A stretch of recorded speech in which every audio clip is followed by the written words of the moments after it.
And it's break time battles. Andrew, Alex, who won a lot of Clash Royale, I imagine, going up against Schwarzen, who's won, you know what I have to say, a little bit more Clash Royale. Yeah, I would think that Schwarzen probably has a few more W's than Alex, but Alex put up a lot this last week, so over 100, I believe. So Schwarzen, bottom of your screen, Alex at the top. Can he take down our pro? I don't know. They're tough. They're tough.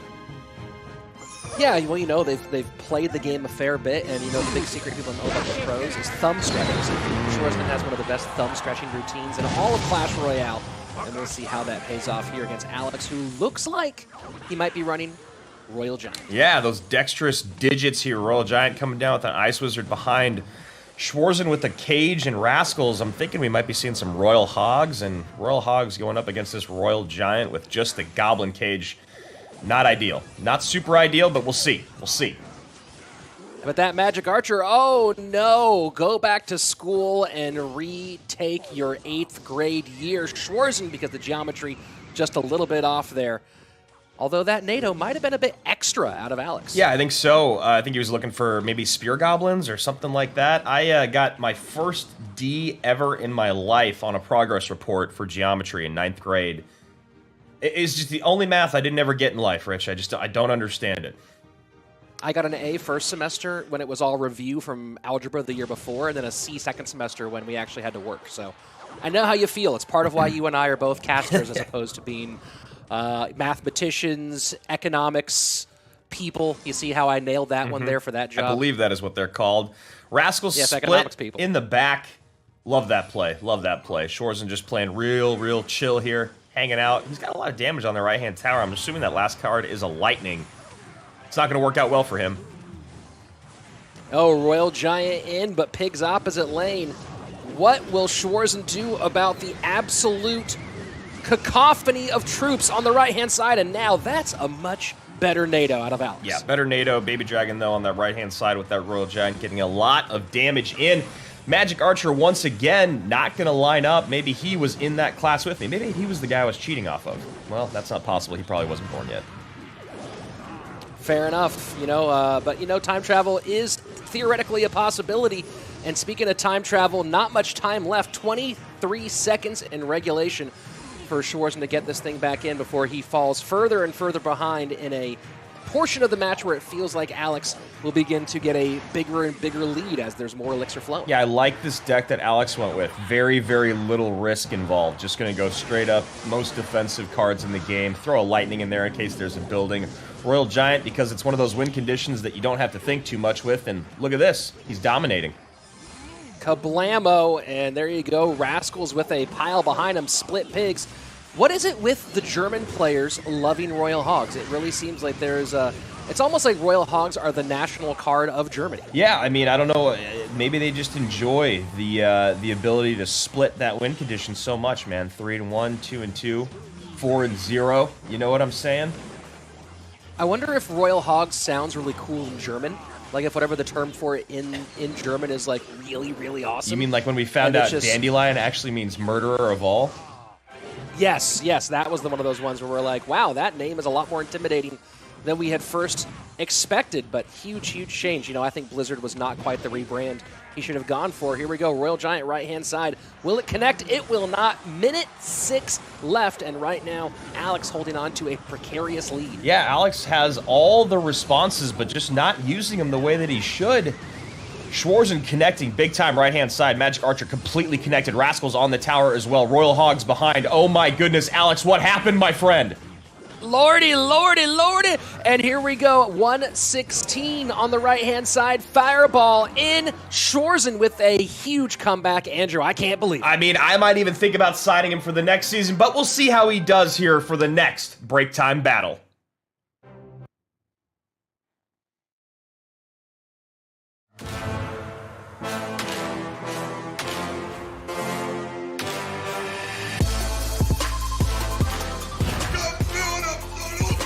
Poison trying to be it out, and Jupiter King.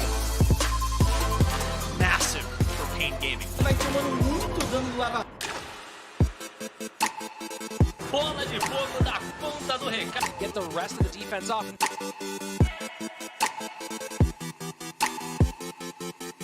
Oh my word! Perfeita.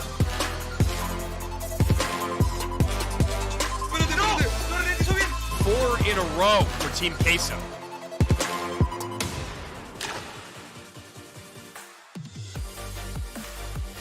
It's been quite a journey this fall split, and here we are, the final day of the regular season for Clash Royale League West. Hello and welcome, I'm Rich Slayton, joining me is Andrew Guy as we make our way to the end of the regular season with our eyes towards the playoffs. There still is a little bit more to be played for today. We open up with Spacestation and Queso and talking about placement. What's the harder road through playoffs? Andrew will have more on that later. And of course, we wrap things up today with the #1 seed SK Gaming with a chance to maybe twist the knife, put some salt in the wound against their long-standing rivals, Team Liquid. Yeah, a very, very different season for both of our champions at WCG, our former world champions, our former West champions. We'll get to that match a little bit later on, but first of all, thank you guys for joining us here on YouTube and, of course, on Twitch. Make sure you're following and subscribed, and, of course, turn on the notifications. We're getting into playoffs next weekend. Our BO5s are coming at you. You don't want to miss a minute of action, and as Rich said, we're going to talk a little bit about the playoff pictures on both sides of it, either side of the bracket for our 3 and 4 squads and our 5 and 6. But the whole point of that is that they're going to the World Championships in Shanghai December 5th and 6th, where they'll be meeting their CRL East counterparts in Nova, WEDGM, Kix, and Ponos, of course, Fav and Ponos. Gonna be a lot of steep competition over there on the East. I'm really excited to see which of our 4 squads they will be facing off against. But, of course, we have a little bit more to get through, guys. Have you been paying attention to Fantasy Royale? Have you been doing okay? Did you set your lineups or did you forget like me? 250,000 gold, 100 gems on the line. Luckily enough, I had a decent enough lineup last week to where it's going to carry me through this week. I should still be in an okay position, hopefully, at the end of today. 250,000 gold, 100 gems. Get those lineups set as we move into playoffs. And lastly, the last thing up today, at least on my side of it here, before we get into the action, break time battles. That's what's up. Our boy Alex SN is going to be facing off against Schwarzen today, but get those in. StatsRoyale.com. Sign up. You can support your team. Top 5 get some swag. #1 plays against a pro, and top 50 get on the leaderboards. We'll be seeing all of those names a little bit later on. Okay, business out of the way. Let's get to the action. Rich, this playoff picture that we were talking about just a little bit, we've got our teams locked into 1 and 2. We've got our teams locked into 5 and 6. Today's all about 3 and 4. Well, kind of 5 and 6. So how are we feeling about this?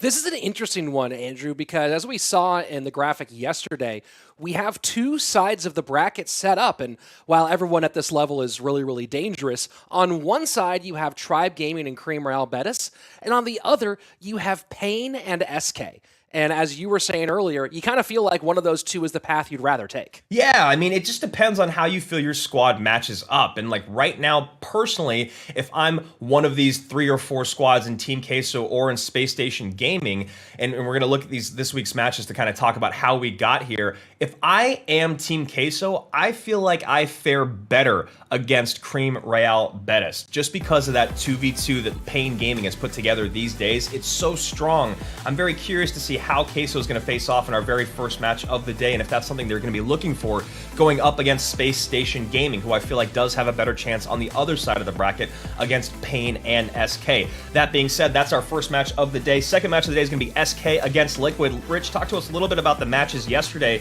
and also maybe you can talk a little bit about what happened to our 7th place team. Yeah, Dignitas had a chance at making playoffs. They needed to win their first one, and they needed Pain to win that next one. and Pain fell short by 1 game of kind of throwing the whole division into chaos. But what's interesting here is that Dignitas actually had the head-to-head tiebreaker over Cream Real Betis, but because of Pain's match penalty, it meant there was a 3-way tie rather than a 2-way tie, and that went to set differential, which put Cream out, or which put Dig out and Cream in. So kind of nutty all the way around there, Andrew. Yeah, it's really tough when you don't control your own fates. Basically straight across the board here. Deco, the only person picking Team Queso, and of course Bruno, the only one picking Team Liquid there, and it's going to be all about which Team Queso we get today. Will Ruben be that dominant force we've seen so long? Will he get a little bit of help from IMJP? Or will it be what we've seen in the last couple matches where they struggle because their head-to-head isn't quite up to snuff when they really rely on it after that 2v2 set? So, yeah, Rich, that's a little bit of my idea here. I do feel a lot more that Queso fares better on the Tribe Cream side of the map, whereas Pain, Gaming, and SK fare better against Spacestation. Yeah, it becomes a really interesting question, right? Where for Team Queso, I think Space Station's not particularly worried about either side in terms of getting that all-important first win into playoffs. Obviously, both of those are going to be hard matches, but for Team Queso, I do think they want to be on that Cream Real Betis side. More on that in a bit. First, let's go ahead and jump into a little preview of today's matchup between Team Queso and Space Station. Yo no lo sé cuando estoy haciendo este video, pero Spacestation, en el caso de haber caído, Tribe va a estar luchando aquí con todo. En el caso de Tribe haber ganado, pues bueno, aquí ya es el orgullo. Yo creo que vienen con muchas ganas. Y de parte de Team Queso, hemos visto muchas carencias. Así que yo creo que este es el partido de Team Queso. Es decir, ojo, ojito que yo vengo aquí con todo en estos playoffs y le puedo ganar a SSG. Spacestation Gaming es el rival directo de Tribe. ¿Por qué? Porque es el otro equipo que podría ir directo a playoff. Ahí tenemos los dos cara a cara por el ingreso a Worlds, perdón, no a playoff. Y del otro lado un Team Queso que, si bien está garantizado en playoff, quiere demostrar que no depende solamente de su gran figura. A Team Queso, não sei, tá ainda muito nebuloso o jogo da Team Queso. Muito bem às vezes, muito mal outras vezes. Acho que aqui dá Space Station. Space Station contra Team Queso, a batalha mais esperada do final de semana. Não dá nem pra arriscar quem que vai vencer. Does feel like Space Station Gaming has the more well-rounded squad when you talk about 2v2, head-to-head, and of course King of the Hill. But they've got the big mountain in front of them that is Ruben. He's been a little bit less consistent over their last few matches. Which Ruben will we get today? With Tribe having already secured that #2 spot, less is on the line for Space Station Gaming, but they would like to get a win here over Team Queso and make their life a little bit harder. Question is, can Ruben carry today for Team Queso?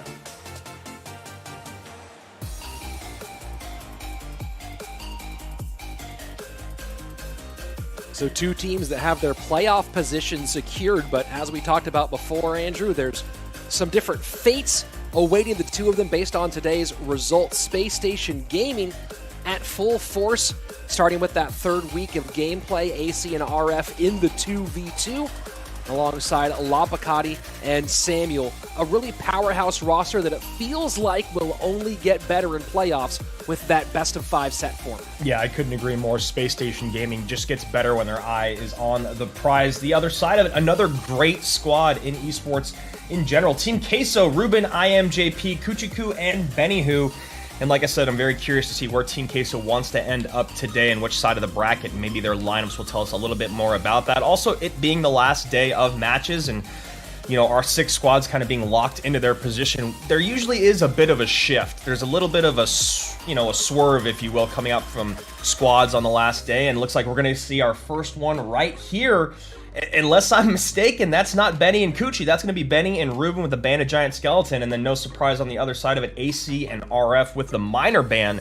Let's hop into game number 1 here. I don't know. I mean, maybe this is what I was talking about, Rich. Maybe they do want to be on the lower part of the bracket, or maybe they're still trying to figure out their 2v2 duo. Yeah, I don't think they're going to make too many changes. I think that Team Queso is going to double up on Ruben in the 1v1 sets, most likely. Yeah. Throw him in that #2 and #4 set when we get into the best-of-5 format.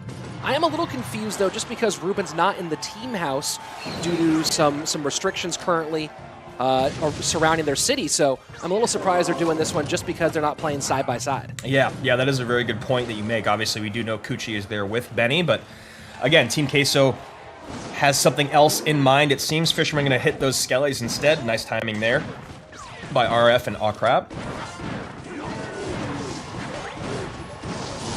Interesting to see the Electro Spirit. I'm wondering if this looks like it's just sort of a double 2.6 kind of, or double hog cycle deck out of AC and RF. So I don't think we're seeing anything that we should be expecting to see when they play 2v2 in playoffs. Yeah. Just something fun, fast, and a little bit different. Yeah, and this is somewhat traditional of Spacestation gaming, or in their past Immortals, I believe, when they've had any sort of set or their future kind of determined.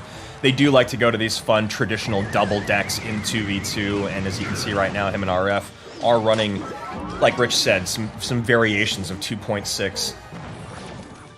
Well, this does actually remind me of the 2018 fall split for CRL North America when at one point, I think there was still stuff going on during the regular season, but when Trainer Luis told me, he's like, secretly, AC and RF are going to run double 2.6 this week, it's going to be so cool. And then they did end up doing it, and I felt like maybe that Luis had gotten one over on me just to play a little trick on me for the broadcast.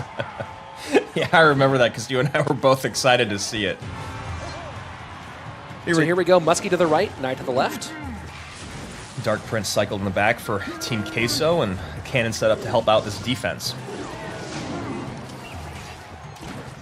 Ruben hasn't played a ton of 2v2. Of course, back in the fall split, he did play 5 sets in the fall split of 2019, as they had him kind of mixing around where he would be in 2v2. He'd play in the 2v2 for a while, and then King of the Hill, and they mixed and matched, and they were trying to figure out the exact rhythm for that Team Queso squad that was, keep in mind, very, very close. They ended up third, very close to making World Finals. We could have had a World Final situation where Team Liquid and the storied 1 HP game never happened. Yeah, you know, it is really fascinating when you think about these guys that it just seems impossible to put them in 2v2. But as you just reminded us, Rich, you know, Ruben has played a good amount of 2v2, but you think about, you know, people in the league, Javi, Ruben, Igor. It seems wrong to have them play that 2v2 set because of how skilled they are in the 1v1. Just kind of an interesting thing to look at retrospectively. Yeah, that was an interesting season overall for Team Queso, and he went 3-2 in his 2v2 appearances in terms of sets overall. 3-1 in 1v1 sets, and I guess they were just trying to figure out the exact rhythm, the exact magic that would make things work the way they wanted to. And again, it came down to the wire. It came down to a playoff match against Team Liquid, and of course, we all know how that one went. Yeah, absolutely. So I have a question here, and this is not any complaint or anything. This is just sheer curiosity. Do we believe that Team Queso has put out Ruben and Benny today expecting to lose to Spacestation to take that 4th place position to get them on that side of the bracket? Or do we believe that they're just kind of having fun because things are decided? I don't think that they'd ever intentionally throw a match, but I do think that they would maybe put themselves in a less opportune position based off of where they want to land in more important moments in this league. You know what? I have to respond to that with, I'm not exactly sure how the bracket works out, because I know Cream is 6th place and Pain is 5th, if I remember correctly, on the standings. I'll have to go ahead and take a look at that one more time. So I don't actually know does the 4th place team end up on the 5th place side against? Oh, I guess would end up against 5th place on. Yeah, so 4th place Pain, would end up with Pain, so that's actually where Queso would be. And 3rd place would end up with Cream. So maybe, you know, excuse my thank you for correcting me there. Maybe they're looking to play off against Pain instead because they think they'll fare better once they get to head-to-head play. They think maybe they'll drop the 2v2, but then when it comes to IMJP, Ruben, and most likely Kuchiku and King of the Hill, and then Ruben in 1v1, maybe that's where they think they fare better, just because Cream has had those incredible moments between Michi, Belly, and Pedro. I don't know. That's a hard question on which one, if I'm Team Queso, I like better. And go ahead, take it the first 2v2 game here, and you see no anger out of AC and RF on that result. No, but I don't know if I'm Queso who I like better in that situation. Yeah, I mean, I know, right? Because both squads have pretty good 2v2s. I just feel like Pain Gaming's 2v2 has been insane. They've gone like 10-1 since they've been put together.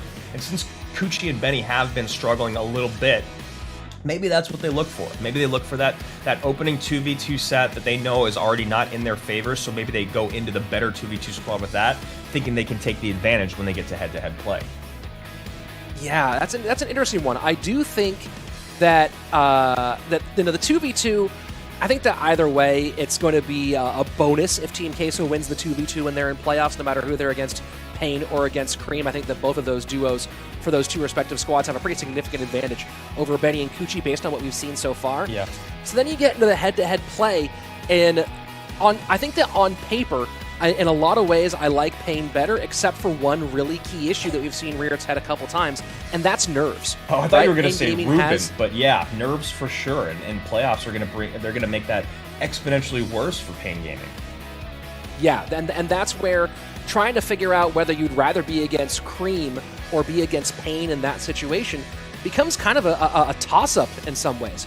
Although Team Queso does have the match victory over Cream earlier in the season based on their King of the Hill and 1v1 work by Ruben, whereas they ended up losing to Pain after a pretty solid sweep by Vitor. So it's a bit of a toss-up here, although I will say if I'm Queso, I do think I like that Cream tribe side just a smidge better because you can't bet on nerves. Yeah, that's a very good point you make. So Team Queso, speaking of them, just pick up that first game in this 2v2 set. Looks like Benny and Ruben are doing okay as a duo against AC and RF. Obviously a very, very poor matchup there, and if you were looking at the replays, we saw a little bit of spell cycle at the end, but you know, those fishermen, bomb towers, tornadoes were making it very, very tough for the Hog Riders to get to tower if we really want to break that down.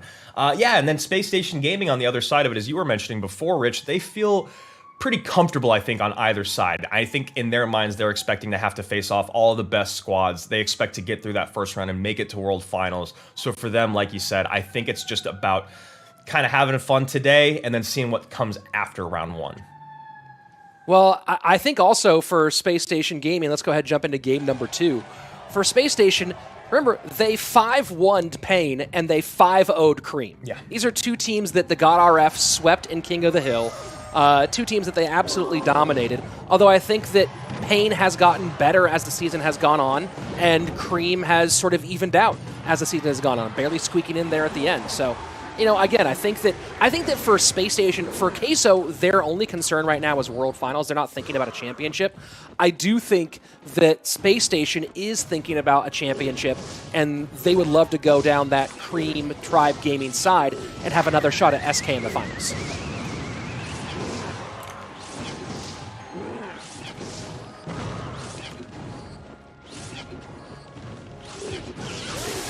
Baby Dragon on the right-hand side. Sorry, Rich, it looks like I lost you there for a second.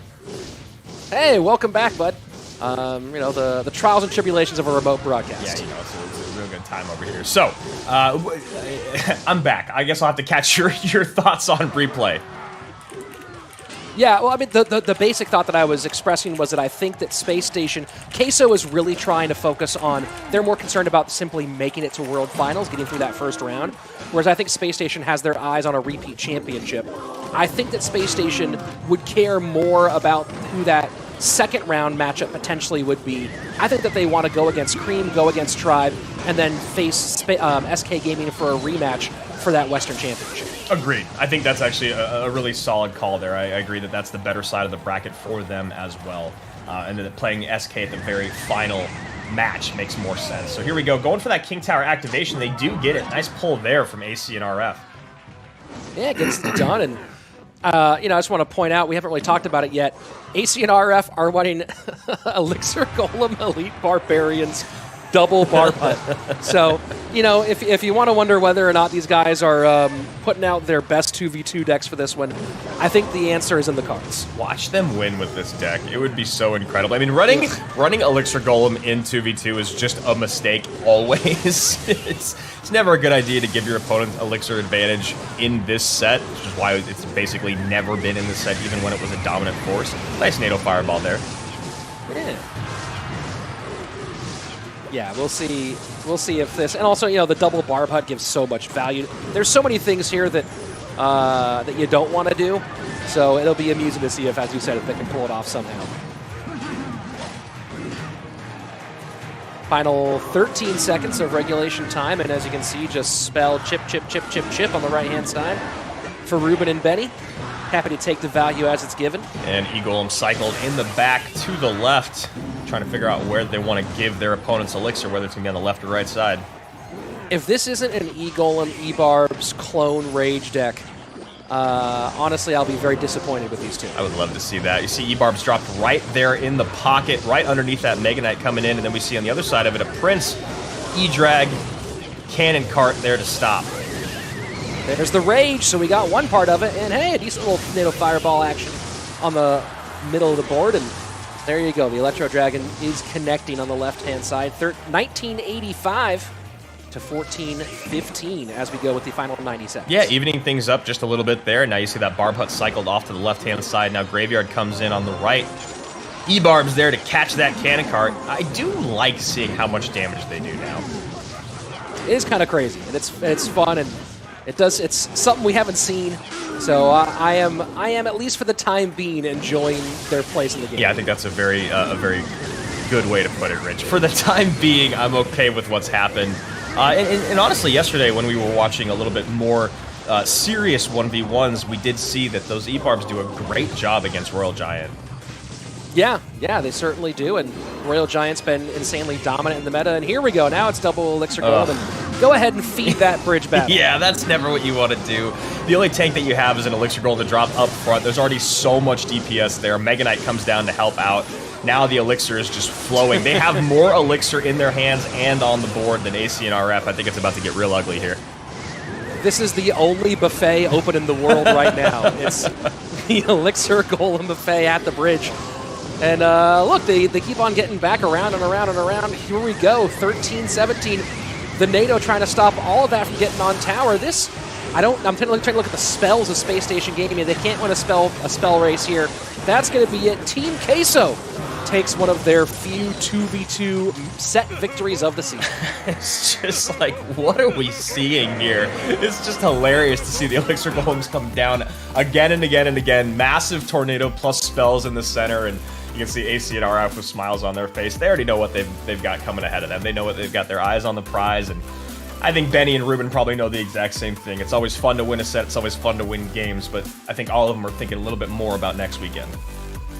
Yeah, I mean, if you did pick RF for fantasy, sorry on that one. I think I made that same mistake, but I probably should have. It's one of those ones where I was betting on the possibility that this would be a match that still had had World Finals implications for Space Station Gaming, and looks like I called that one wrong. So. Rip my fantasy this week. Yeah, agreed. I did the same thing. RF was in my fantasy lineup, I believe, from last week. And here we go. We're just seeing... I'm pretty sure at the end of all of this is where we see the little bit of damage come in for Space Station Gaming. Right now, we're looking at the NATO Fireball in the center, which is hilarious because there's like 40 Elixir on the board right there. Right on the left-hand side, you saw the Electro Dragon getting a little bit of damage in early on, and then... this kind of rinse and repeat cycle of just a massive bridge battle over and over was pretty funny and actually surprising that it looked like AC and RF might break through for just a moment. Yeah, they just couldn't get away from this bomb tower, and that was nicely done by Ruben and Betty to make sure that all got pulled back to the bomb tower with the NATO repeatedly. And of course, once that explodes and you get a pile of elixir from the dead golems, that works out pretty well for the cheesy ones. So. As we said before, let me take a look at the numbers here. This is the third 2v2 set victory on the season for Team Queso. And in Ruben's career, we're talking about Ruben as a 2v2 player, which he hasn't been much of one, 4-3 overall in 2v2 sets, 10-6 in games, so a 63% win rate in the set that you never expect him to play. Yeah, so now we're going to move on to King of the Hill. Excited to see here what decks these guys come out with, because I can't imagine we'll be seeing anything too crazy, probably stuff a lot more traditional, but I do know that these guys are competitive, and I can't imagine, even if they run 2.9 or 2.6 or what have you, I bet you they'll still try their absolute best to pick up the W. So I'm still excited to see King of the Hill, more so excited to see what decks these guys come out with. And, you know, Space Station Gaming, they dropped the 2v2. It's not going to look great on paper later on, but, you know, it kind of comes with an asterisk, if you will.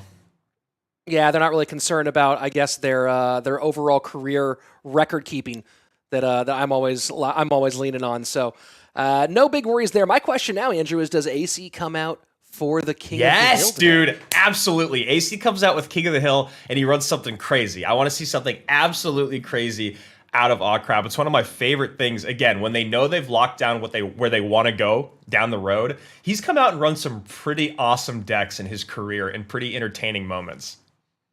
Yeah, and he's almost pulled off some pretty big ones, so we'll see if he does end up coming out in the King of the Hill lineup. I'm also curious to see what we see from Samuel and Lapacati, if we see maybe a 1.9 E-Barb cycle, and there we go. AC is in the King of the Hill today, and I, for one, am definitely excited to see it happen. Yeah, I'm excited to see what it comes out with. We'll have to see if Samuel even lets him get out there. It's going to be Sam, AC, and then Lapacati for Spacestation Gaming. Other side of it, Benny Who making one of his rare King of the Hill appearances, followed by IMJP and Ruben. No surprises there. Let's hop into game number 1. Samuel, bottom of your screen. Benny Who at the top, splitting wall breakers to start. And this should be fun.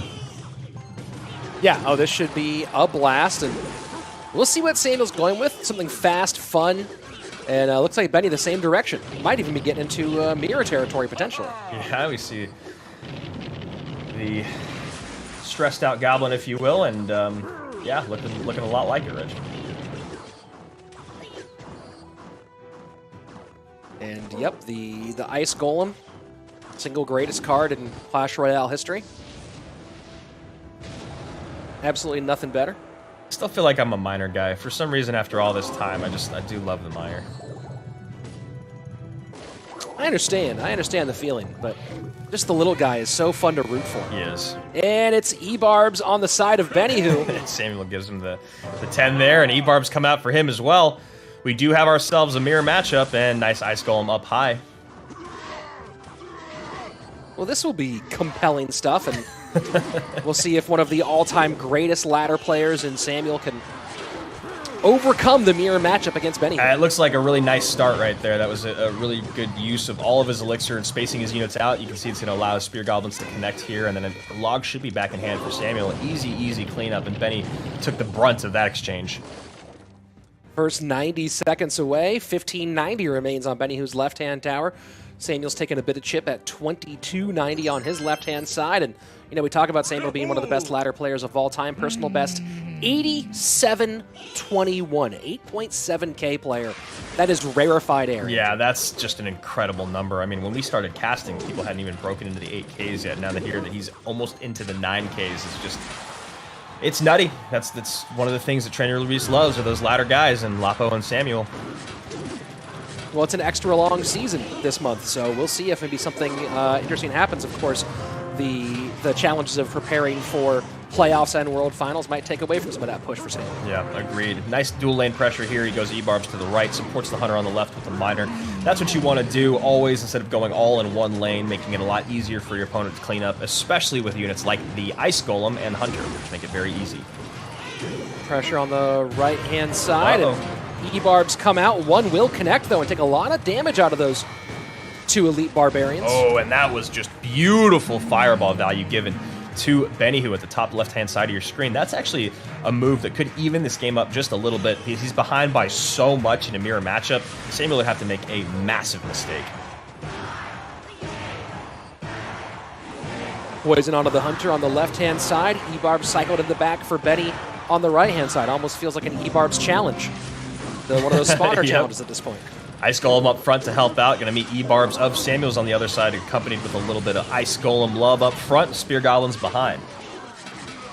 And Miner just building the house on the left-hand side there for Samuel. Wall breakers in. Fireball has to go, so that's a -2 trade for Benny Who in this one. And starting to pile on right now for Samuel. Yeah, you can see the frustration on Benny's face, knowing that he's a little bit outmatched right now when you talk about elixir, cycle, all the things not really in his favor. E-Barbs meeting E-Barbs again. And this is going to be a little interesting for Sam to defend. Yeah, and you've seen one big difference here in these two decks is the poison versus the fireball. Yep. So in that situation, Sam doesn't have the same kind of reaction time to deal with all that stuff. But considering his current damage advantage, not particularly worried as we go into the final 70. Yeah, and a Cycle Hunter on the left-hand side, going to be another easy poison there. Maybe go Miner to the back and just keep going. Yep, Miner to the back, catch by the E-Barbs. Maybe should have went inside since we all knew he was going to go to the back with the Hunter up front. And going to use the log on this left-hand side. Maybe, nope, decides to hold on here and just go for a troop fight. Miner goes into the outside on the left-hand side, and they're a little help with the log at the bridge. And Miner stays on tower. That's going to be it. Samuel takes game number 1 of King of the Ring. Yep, Sam taking down Benny. Benny making it, somewhat close there. Obviously, that early on exchange and those wall breakers hitting in was pretty massive. And again, in any mirror matchup, even one like that with wall breakers where they can do so much damage, it is tough when you're that far behind. So Samuel moving on. Going to be IMJP up next. And, we did see some E-Barbs coming out. So I wonder if they talk to each other about doing mirror matchups. That's something that's happened in the past. Yeah, and maybe that's what they're going for. Of course, we did see a little bit difference there in the spells, but who absolutely knows? This was fun to watch, though. There's people trying to find what is the new place for E-Barbs, and this certainly seems like one that has one of the more fun ways to play the newly buffed card. Yeah, for sure. I mean, I think what's so great about this deck and the E-Barb specifically is now you look at the amount of ways you're able to create pressure, right? I mean, we know all the more basic ones from this archetype where it's Miner plus whatever, or Ice Golem in front of Spear Goblins or the Wall Breakers, but now the fact that you can defend with those E-Barbs and then put pressure up in the opposite lane, it creates this massive desire or necessity for defensive elixir, which is one of the worst ways to get punished when you're playing against Wall Breakers. So there we go, game number 1 in the hands of Samuel Basoto, who is coming off of an October number 4 finish on ladder alongside what he's been doing for his team in CRL, and that's one thing Samuel does do is finish high on ladder. 31 now top 10 finishes in his ladder career, one of the top 10 greatest ladder players of all time. And yeah, number 4 this last time around was pretty darn nice, and we'll see if he gives AC a chance to come out and play today, or if maybe AC doesn't get any head-to-head workout because Samuel wants to add a few more accolades to his name with a sweep over Queso. Yeah, he's got to take down IMJP and Ruben. Those are going to be the next 2 respectively coming out for Team Queso. And then on the Space Station Gaming side, Crap and Lapacati waiting in the wings. As you can see, IMJP is ready to go as we hop into the next game here. And JP hanging out in that Team Queso house. Big shout out to them for all the stuff they did for Halloween last week. That was pretty cool. Yeah, I mean, if you want to talk, one of the things, we've talked in the past about how great Team Queso's development program is for finding new, younger talent, and that's how they developed a lot of their players. Team Queso is also one of the top teams overall in the league from a content perspective. Yeah. They just do so much fun stuff. So, and this looks like it's going to be either 2.9 or 3.0. Never mind. Expo E-Barbs up against 2.6 for Samuel? Yeah, duh, Rich. Expo E-Barbs. Obviously, when you see those first 3 cards come out, you should have known the 4th one was going to be the E-Barbs. Yeah. Yeah, so what does that make this? Does that make this 3.1 or 3.2 Expo cycle? I'm hoping that the last card is actually the E-Barbs here for Samuel as well. Why not? Yeah, they and Cannon and E-Barbs do such similar things. They really so do. Not? They really do. You've got the Ice Spirit, you got the Fireball and the Musketeer. You can control air units, okay? Let's go with the E-Barbs. What I don't know the numbers on this, Andrew, but I would be curious to see. I know it's been played more in the East than in the West, partially because of Jack busting it out once or twice in the earlier days of his career. I wonder how many times 2.6 has actually been played in CRL. It's just so difficult. You have to play it perfectly 90% of the time unless you have an incredible matchup, which is very, very rare. And that's why, right? Even the best guy in the world at it, and Jack, has run it very seldom just because it doesn't match up well in competitive play. So Archer's high on the Musketeer, and you can see got it pretty nicely locked down for the moment. Does IMJP. Log cycle to the right-hand side for Basoto. 21:46 to 21:24. As we go into double elixir time, things pretty close to even between these two. Yeah, Samuel hasn't used his last card yet, his cannon most likely, and I'm just wondering if he'll try to drop that right in the face of an Expo at some point. Maybe not the first time, but maybe the second, since IMJP could be looking for it.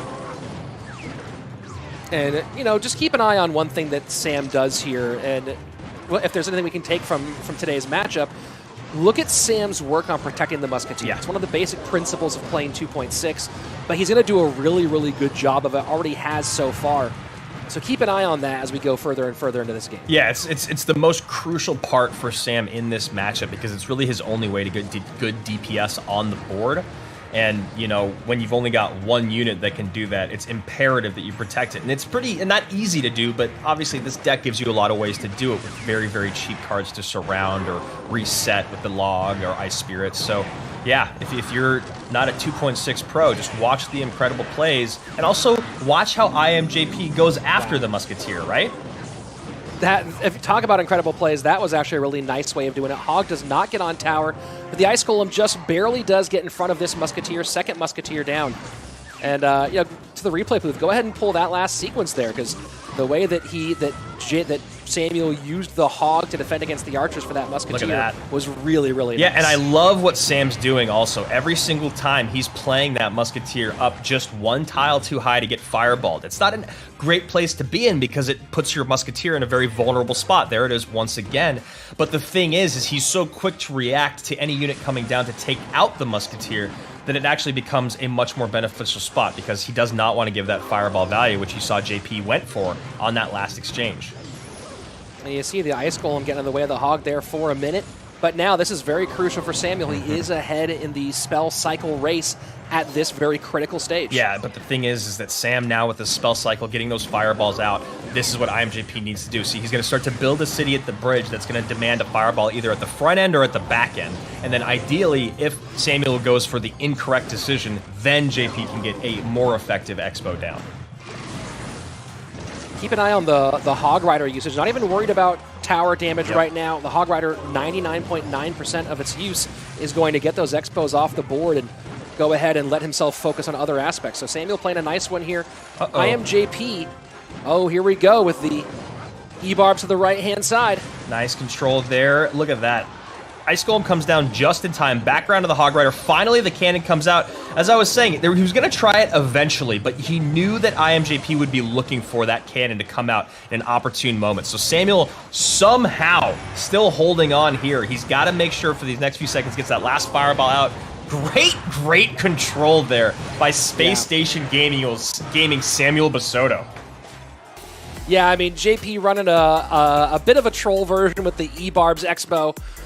So going with something a little bit outside, so no shame in that one. But Samuel did play some really, really pretty Clash Royale. And for those of you who are going with the most popular deck in the history of the game and you hate Expo, even if it wasn't quite the deck you're used to facing, you did learn some lessons watching. Yeah, really cool stuff there. Really smart heads-up moves. I mean, look, even though it was an off deck from IMJP, Sam still had to make great plays throughout. Really great decision-making. I mean, even something as small as that cannon, right? It was something that I focused on very, very early on in that game because both of them are kind of waiting for that cannon to come out like a move of chess. So, or like in a game of chess. So when he finally plays it, JP already had the archers there, Samuel already had the log ready to go, and it ended up being a crazy exchange. So this is what we were talking about. We were in the middle of talking about protecting that archer, and you see how much work goes into protecting that musketeer. The archers come down, the log comes in, the reset from the Hog Rider, all those things there.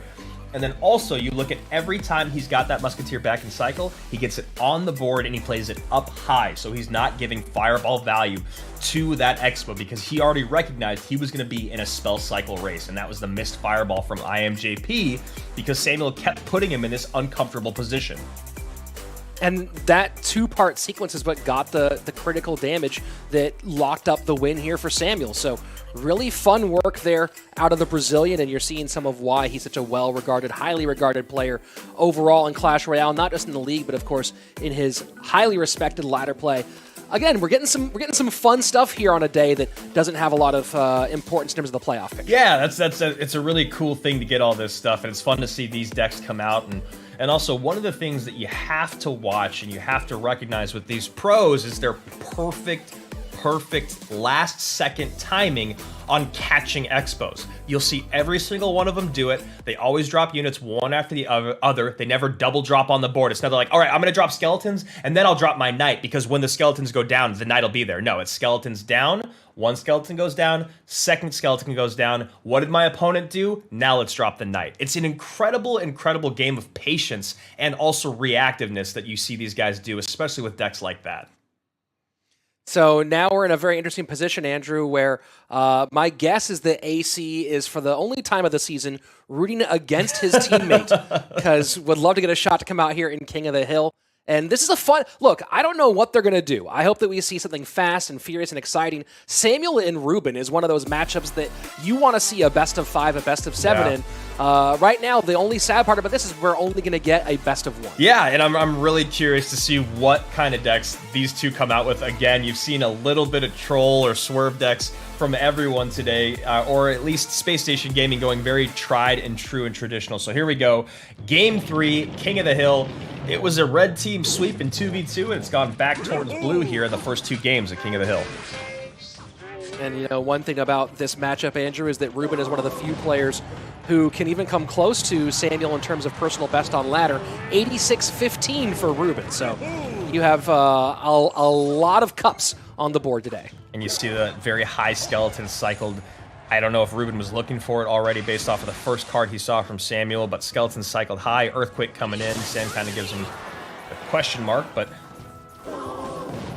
you love seeing guys that are this good play against each other because the amount of thoughts that are already going into the gameplay after one card being dropped is exponentially more than yours and mine. Yeah, by far, and nice use of the skeletons up high. Heal Spirit, perfectly done by Ruben, and this is going to be a nasty push opposite direction. Yep, Earthquake not back around, or I mean, if it is back around, the elixir is not there. So Samuel is going with Minor Cycle. That's going to be fun and exciting to watch. I wonder if he is running Poison as that last card or going with something different, and Ruben doing a very fast cycle version of Hoggy Q. Yeah, this is fun. This is going to be fun for both these guys, and yeah, just going to be Minor Cycle for Sam, which is something he does love to do. He's also very, very good at controlling the game, and he's got a decent amount of responses to Ruben's deck, but of course that Earthquake is going to be a little bit annoying for the Inferno Tower. Yeah, and you see Ruben's not even worried about Inferno Tower right now. He's going ahead and getting some early tower damage with it. Feels like he has plenty of tools to play defense against the Minor Cycle damage, and he's probably right. Yeah, for sure. And then you also look at how quickly the deck gets around for Ruben. He's already back to Earthquake, no problem.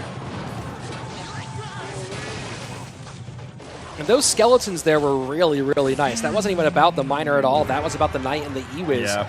Really clean gameplay out of Ruben there on that defense. I mean, it's so difficult to get this amount. I mean, it's just so difficult to get this deck to take a tower down that Samuel's running. It's just you have to play so perfectly. Your opponent has to not catch your miners. You have to outplay them defensively every single sequence. I mean, you know, when B-Rad was still in the league, he did run that Prince Miner Poison Cycle deck, and he was basically the only person that could really, really put it to work outside of CRL. And a little BM there, a little friendly BM out of Ruben. Oh, that's... Yeah, the high Inferno Tower comes down too late, and that's going to be a tower down. AC gets his wish. We will see the vaunted, the much-loved 2v2 player get his run in head-to-head play today, and all it took was one missed Inferno Tower. That's right, one missed Inferno Tower. One of the most frustrating things. Any building dropped against the Hog Rider that it cruises on by. Miner goes to King Tower. Game over there. Samuel will take a seat today after putting up some nice wins for his squad, though. I mean, we still have a match to get through, and he still took 2 dubs. Yeah, so there you go. 3 up, 2 down, and now Ruben adds one more to his ostentatious head-to-head record on the season. 20-7 in head-to-head games this season. Yeah, absolutely incredible. 20-7, and that's why Team Queso finds themselves where they are in that number 3 or number 4 spot. They just need to figure out the 2v2 when they get to World Finals or playoffs. Or yeah, that's the big one, is how can they figure it out? And there's the first... this was that nice little interaction there at the bridge from Ruben with the perfect heal spirit onto the skeletons, and didn't turn into much in the way of offense, but check out this defensive sequence. Yeah, I mean, there was just so much that has to come out here for Samuel to even get a little bit of damage on the tower, and you see the angry or the annoyed Goblin because, as you said, just perfect defensive sequences. Hog Rider squeezes around the Ice Golem on the first Inferno. Second Inferno comes down, misses the Earthquake because the Inferno misses the pull, and that's GG. Well played. Moving on with that mini P.E.K.K.A. and Hog Rider on the tower. Now, here's the big question, Andrew. Is what the heck does AC pull out in this matchup against Ruben? What kind of insane... Does he like go, you know what, I'm going to try to put it to Ruben, or does he come up with some insane nonsense? I want to see Bomber. I want to see E-Barbs. I want to see Rage. And then I want to see Man, what's something just absolutely crazy? Something that would make no sense. Electro Giant. Mirror Why clone. not? Mirror Mirror clone, clone. Electro Ooh. Giant. Let's get it. I'm pretty excited about this one. We'll see what AC pulls out here against Ruben, and can he close out the King of the Hill and end the match right here, or will Ruben be one away from yet another King of the Hill sweep? Not the most important one of the season, but that would be a fitting end to a regular season run that has relied heavily on Ruben's head-to-head play. So we'll be into this next one here in just a moment. Ruben's win rate on the season, Andrew, in head-to-head play, 74%. Now with that 2-0 and 2v2. Overall win rate in CRL this season for Ruben is 76%. That might be, in a full-length season, the best win rate anyone's ever put up. Yeah, it truly is incredible. And especially because we talk about how the competition this year has gotten so much steeper, you know? And the fact that he's putting up those numbers is incredible. So nice split skeletons there from Crap. Gonna get that Royal Giant on the kite. Moving around, set up for the Magic Archer and a Valkyrie up front. Well, you talk about the people that Ruben's beat in head-to-head play this season. Schwarzen, Air Surfer, Sam, Morton. The one game of the game off of Javi and King of the Hill, of course, that turnaround the back end. Belly, Pedro, Igor, Razzer, Bale. I mean, it's all the best guys, crazier. all the best head-to-head players from every squad are people that Ruben has beat. And like you said, the only guy that beat him in that head-to-head set was Javi, and he beat him in King of the Hill. Of course, they did have kind of a rough outing against Tribe Gaming in their last match, where Tribe took the 2v2, 2-1, and then a pretty solid overall King of the Hill performance from Tribe ended up securing that victory. Yeah, Tribe really is very dangerous in that King of the Hill. When you think about having to get through TNT, Jupiter King, and Buffmac, that is a very, very tall order. Miner into the left-hand side, and the Hunter is going to still stay on those wall breakers because of the Valkyrie in front, but one does connect. Miner still working, and that's going to be enough to get this thing very close and just doesn't quite take the lead for AC. Yep, Hill Spirit comes in to clean up 2 of those skeletons, but not the third one. Going to allow that Royal Giant to get 3 shots in, I believe. Nope, 2, and we'll call it a half. Valkyrie cycled to the left-hand side, Miner to the back. You know, it's one of those things where, because he's been a 2v2 guy for so long in the league, nice connection there on the left-hand side for AC, you kind of forget how long he's been in competitive Clash Royale from a head-to-head standpoint. Started his career, his first ever competition was in 2016. Almost nobody was competing in Clash Royale in 2016. Almost nobody who's left in the game at this standpoint, or at this point in the league. He's been around for a long time. He's done it all. Yeah, you know what's incredible too is I like to watch AC's Twitch streams every now and then, and you know, it's just him playing head-to-head there. And he's insane, right? Like, it's so crazy to think that someone's that's as good as Crap is at head-to-head play. Really nice King Tower activation there from Ruben. That, you know, and for as long as he's been doing it, as you said, it's just something we rarely ever see him do. Uh-oh. Well, it also just tells you, and look at that, the Royal Giant does not get pushed back by the bomb tower. Now finally does. And that's a lot of danger on the right-hand side. Fisherman slides on through 12 HP, and you can see he's not happy about that one. Ruben going to go ahead and make it 2 in a row and do his best to end off this season with a potential King of the Hill sweep. Yeah, that was a rough one. That Royal Giant bomb tower comes in late, finally moves it back, and then the Fish Boy comes in with that big slap, bringing it down to, I think it was 12 or 14 HP. Crap makes his head-to-head debut on the season and didn't quite go the way that he'd wished. That is only his 11th overall head-to-head game in his CRL career. Over 5 seasons, he has played over 100 games of 2v2, and sorry, let me correct that. A total of 13 games in head-to-head play.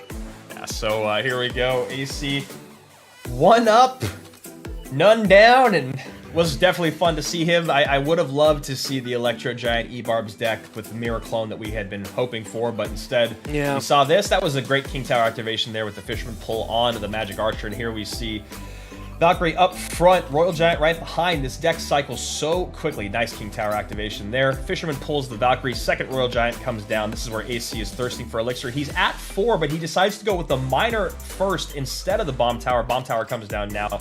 pushes it back after that Royal Giant gets that last shot in. 172 remains. Oh, wait, there's the Fish Boy getting away from the bomb and get that big slap in. Game over. Yeah, and, you know, Andrew, I want to go back to what you were talking about with watching AC's streams. I don't remember how many A's he has or how many H's he has in Crap on Twitch because, as I said before, he has a different number of A's depending on what platform it is. But find him on Twitter. You can find him on Twitch. You can follow his streams. His end-of-the-season streams for ladder are always very popular and very fun. Yeah. But you look at how good he actually is at Clash Royale because AC is very, very, very good. Yeah.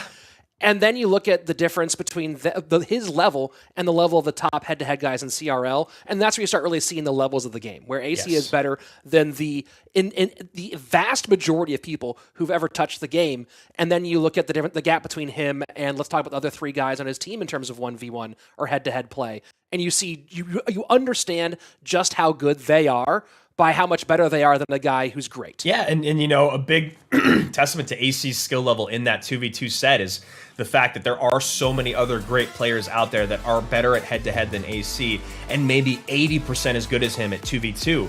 But that extra 20% that he makes up in 2v2 it's invaluable. You know, it's the type of thing that you cannot make up somewhere else. You can find good head-to-head players. You cannot find these incredible 2v2 guys the way that AC and RF work together. So here we go. Speaking of incredible head-to-head players, this is definitely a matchup for the ages when you talk about two guys that we would love to see a BO5, and this is Ruben and Lapacati.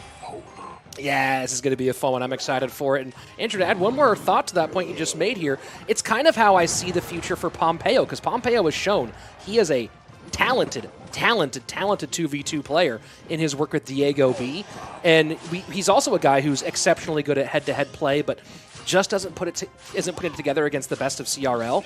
And I can see that same thing where Pompeo might turn out to be just as invaluable and irreplaceable of a piece to a 2v2 duo as AC has been for these 5 seasons. You know what? And I think what you should do is if you are one of those guys, you should gauge your trajectory in the league off of one of the best to ever do it in OP Sam.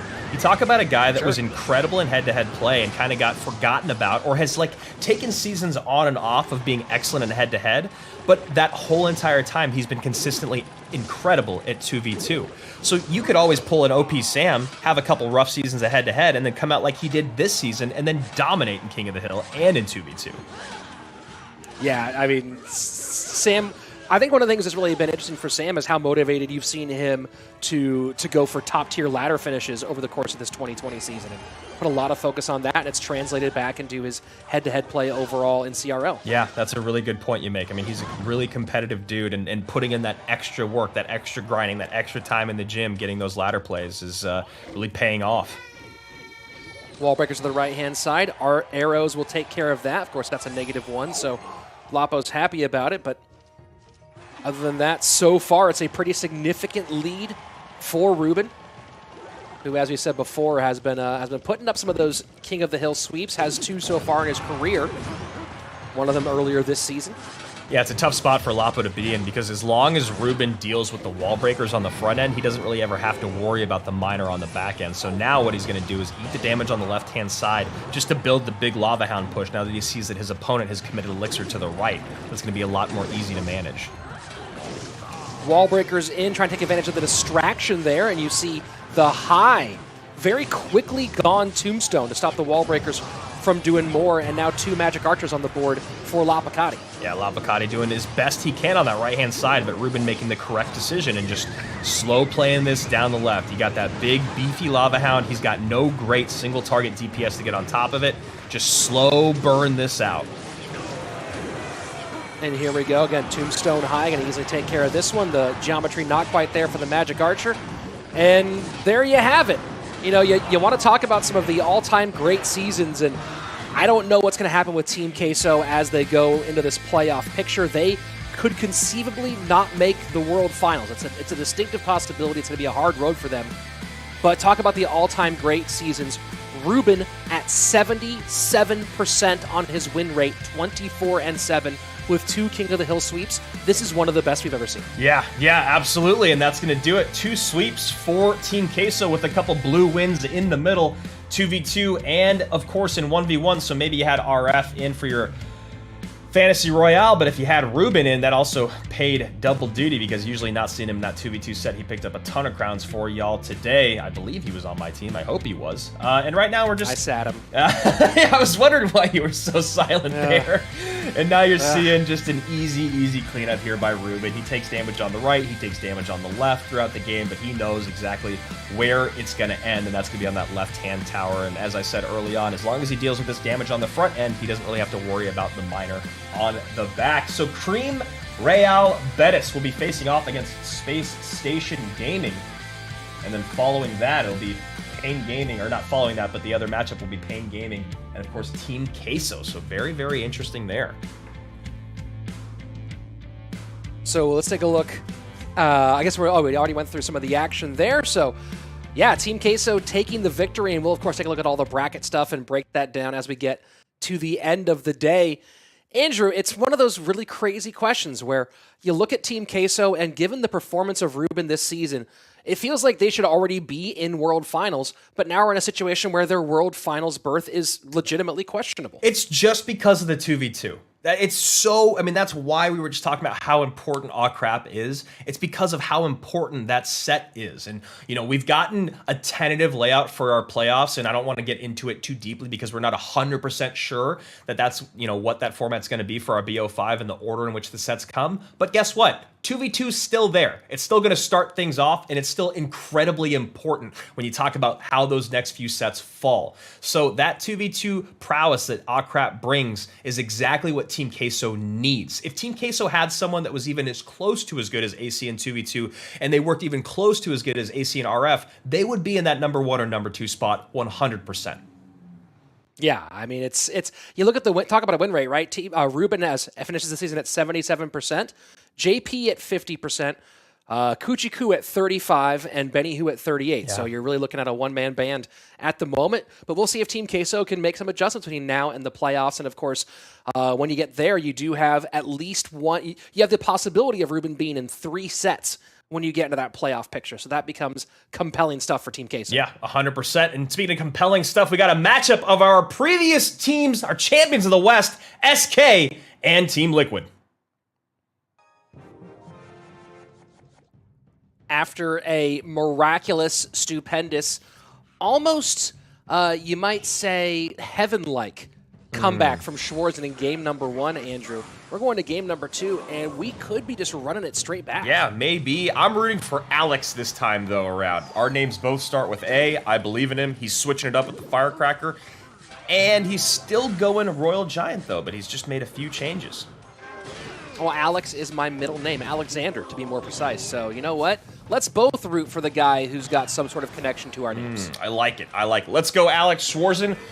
We hope you lose, but we say that with love. Yes, lose a lot. Lose more than anyone's ever lost before.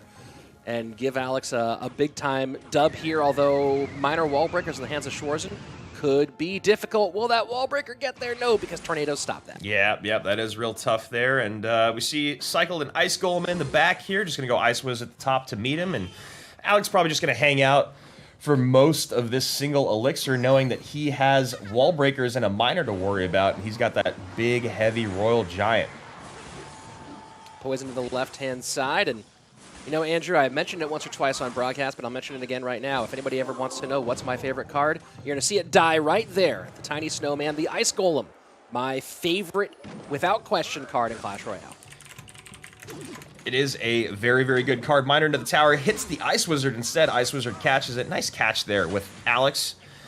But, you know, makes sense. Miner going to the safe spot because he knows Tornado is in play. You know, some of the many virtues of the Ice Golem, Andrew, first, he's made of ice, which is pretty awesome. Yep. Secondly, one of the best character designs, just looks pretty. He's a pretty-looking character. And third, shockingly cuddly for being how cold he is. Yeah, the fur is a lot warmer than you'd imagine for how cold his heart and everything else is about the Ice Golem. But I think that's the only reason that people still hang out with him. So, decent defense here from Alex as we are getting into deeper in double elixir time. Yeah, Schwarzen cycling that mini P.E.K.K.A in the back, hoping that all things coming across the bridge will meet the mini P.E.K.K.A plus the Hunter. since he doesn't have any way to stop that Royal Giant other than, of course, the logs, and that's a big-time double connection on the left-hand side. Oh boy, the damage lead suddenly swings towards Schwarzen, and much like we saw in the first one, Alex was holding on for a while, but the power of this young rookie coming through clutch with the last few seconds before we get into sudden death overtime. Well, you have to admit, Schwarzen's got those 10,000 hours played, and even though he may not have the greatest matchup in the world, I'm sure he knows this matchup like the back of his hand, and he's definitely giving Alex a run for his money, even though he doesn't have a building. Nice NATO there, though, to get the Mini P.E.K.K.A off. Ooh, and there you go. Snowman in front of Mini P.E.K.K.A.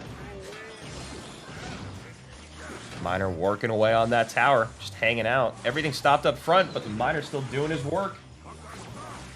Well, that's one thing about a miner, Andrew, is miners are used to hard work, risking life and limb to bring us anything from important fuels to overpriced gemstones. And they're used to really putting in that extra effort. Yeah, avoiding the black lung is one of the hardest things to do as miners, and, you really respect them. They clock in and they do their work all day long until they clock out. Never take any breaks, no complaints.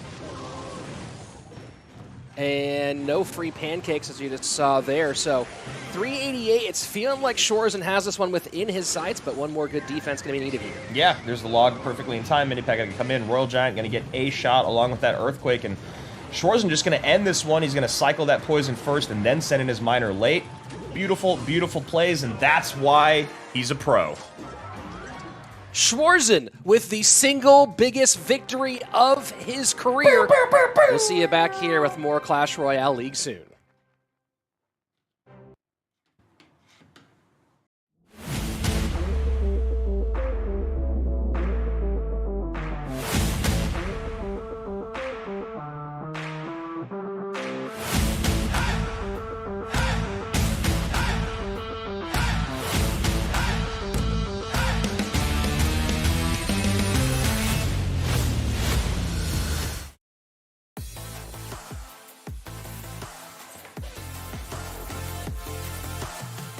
And water flows through the canals of Venice almost as much as Elixir flows here in the arena of Clash Royale. And that was a quick one early on, maybe not the most competitive of action, but we did get to see some fun stuff there, some things maybe you don't get to see very much in CRL. Team Queso taking that win, and Andrew, we're here to the final regular season match of the season.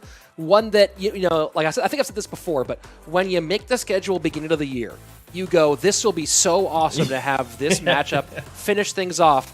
And instead, it's a very different story. My big question here is, does SK, having already qualified for World Finals, pull out all the stops and really try to put it to their long-standing rivals, or do we see some more fun stuff like we saw in the last match? I think it's probably going to be the latter. As much as I would love to see a bloodbath on either side of it with one of these squads coming out and just putting the pedal to the metal, I do feel like because of the long-standing positive relationship between these two teams, because of the respect between these 8 players and, of course, their coaching staff and organizations, I think they're just going to come out and have a good time. I really think that's just going to be the end of it. I know that isn't the most exciting thing to say, but, I think what you pointed out in that last match, Rich, was even though it wasn't the most competitive gameplay we've ever seen, those guys still made moves in those matches that I've never made in my entire career of playing Clash Royale. Yeah, well, it's also one of those things where something to be said for having no pressure on in the moment and able to just sort of play loose and fluid. So we had some fun with that last one. Here we go. Final match of the season. SK Gaming and Team Liquid to wrap up our fall split of 2020. Let's go.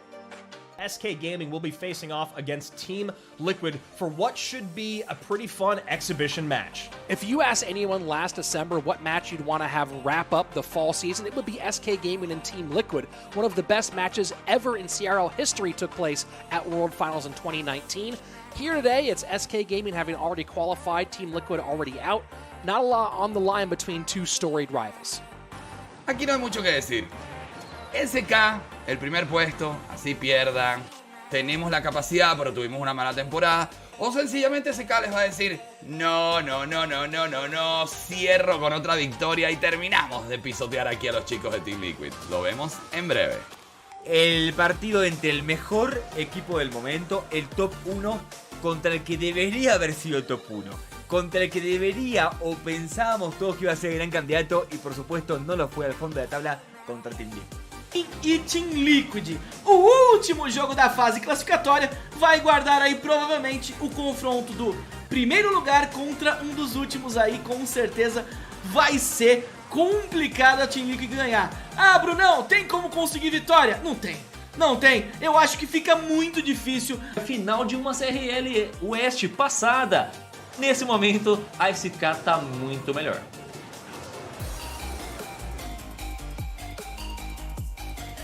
So two very different stories on the season for two teams that have had very similar stories as time has gone on. 2019, they were all neck and neck, and 2020 has been a very different story. On one side, Andrew, you have SK Gaming, Western champions, Western runner-up, looking to finally add the most important piece of hardware, a World Finals trophy, to their cabinet. Morten and Sam, the 2v2 duo. Javi 14, who's been so phenomenal head-to-head play, and Sergio Ramos, not with the team in the team house. Maybe we'll see him get mixed in a bit more in the postseason. And of course, their opponents, their Team Liquid on the other side of it. Razor, Igor, Canario, and Surgical Goblin. A very, very rough squad for our former world champions. They're going to be bringing up the tail end of the standings here in the West. And just curious to see what they come out with in 2v2 and if they run something a little bit fun. Yeah, who knows what they'll go with for 2v2 today.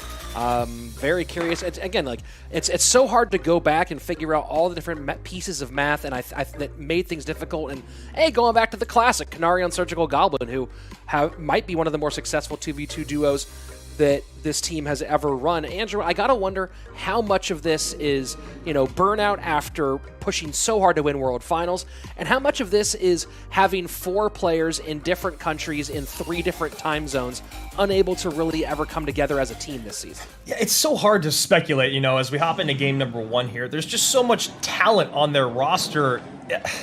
It feels like it has to be maybe a little bit more of the prior. Maybe it is just a little bit of burnout. Maybe it was just that they haven't had the chemistry that they need all season long, and it's just worn on them more and more with every single loss. But there just does seem to be something off in Liquid Town. And I guess this is going to be the gameplay here, is throw that number 1 emote out as much as possible, and we might see the emote limit hit by Canario and Surgical Goblin today. Always fun to see people going after that emote limit. Canario really, really in the lead right now, it feels. And Javi and Morten going with double bait, it appears. No surprise there. Although it does feel weird to say Javi and Morten. Feels like I'm speaking incorrectly. And the battle healer just going for a little bit of a trip across the bridge. Runs right into a pile of bats. And poison value in here for Javi and Morten. I gotta be honest, it does look like Javi and Morten are still trying to take a tower, whereas Canario and Surgical Goblin, I mean, maybe they're just trying to fake him out here early on.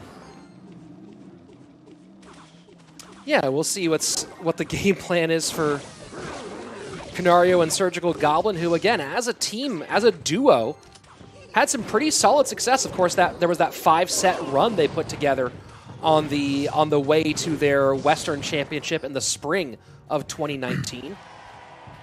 Yeah, I mean, there was a moment there where Team Liquid was just Canario and Surgical Goblin just running the table.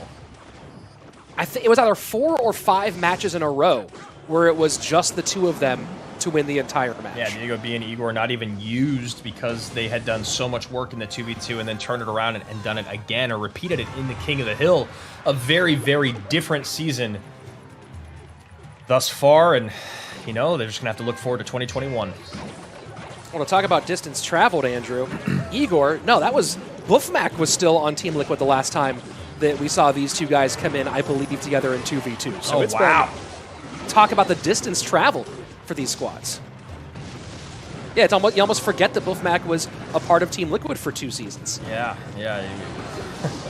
He was over there with them in WCG, I remember. That doesn't feel like that long ago, but it really was. Musketeer to the left-hand side for SK Gaming. The bomb tower will pick up the skeleton barrel, and after all that on the right, not much damage done. 2371 remains despite the pitched battle in the bottom right-hand corner. Yeah, that Dark Goblin always going to do a great job with cleanup for the graveyard, and of course still have the poison just in case, but since they do have that Dark Goblin and other responses like the Skeleton Dragons, they can just use that poison more offensively. And here we go. Goblins to the right-hand side, getting some good damage in, and now a Lumberjack Battle Healer push coming down with the balloon. So right now, Surge and Canario throwing all the things down on the right-hand side. Yeah, high Dark Goblin, low bats with a high Inferno Tower. Still a good amount of damage in here for Surgical Goblin and Canario. Very healthy Mega Knight, though, Andrew. The Skeleton Barrel maybe a half step early. Maybe that also intending to get the Bomb Tower out of cycle for this push. Yeah, we got the Mega Knight tanking for those skellies now, going to help clean that Giant Skeleton off the board. Mega Knight may get a leap. No, it's not going to get a leap. It's going to be stuck there too long because that last skeleton hanging out. One more cycled in the back on the right-hand side. Courtesy of Javi, who, you know, we talk about guys who haven't made a lot of 2v2 appearances. Javi, this is going to be his 22nd career game in 2v2, despite playing over 130 games in the league. Yeah, it's crazy the amount of work that Javi's put in that 1v1 set. And again, also crazy to think about one of those guys that I was talking about before, where you couldn't even imagine them being a 2v2 player. Javi's one of them, but we also said that about Buffmac back in the day. Sure, yeah, absolutely true. And, you know, Javi's biggest 2v2 season was the one season he spent in the West with Fnatic when they were just trying to figure out what the math was supposed to be in 2v2. And look at this, a lot of damage coming on both lanes right now. Skeleton Barrel to the left-hand side. Log comes out, 448 remains.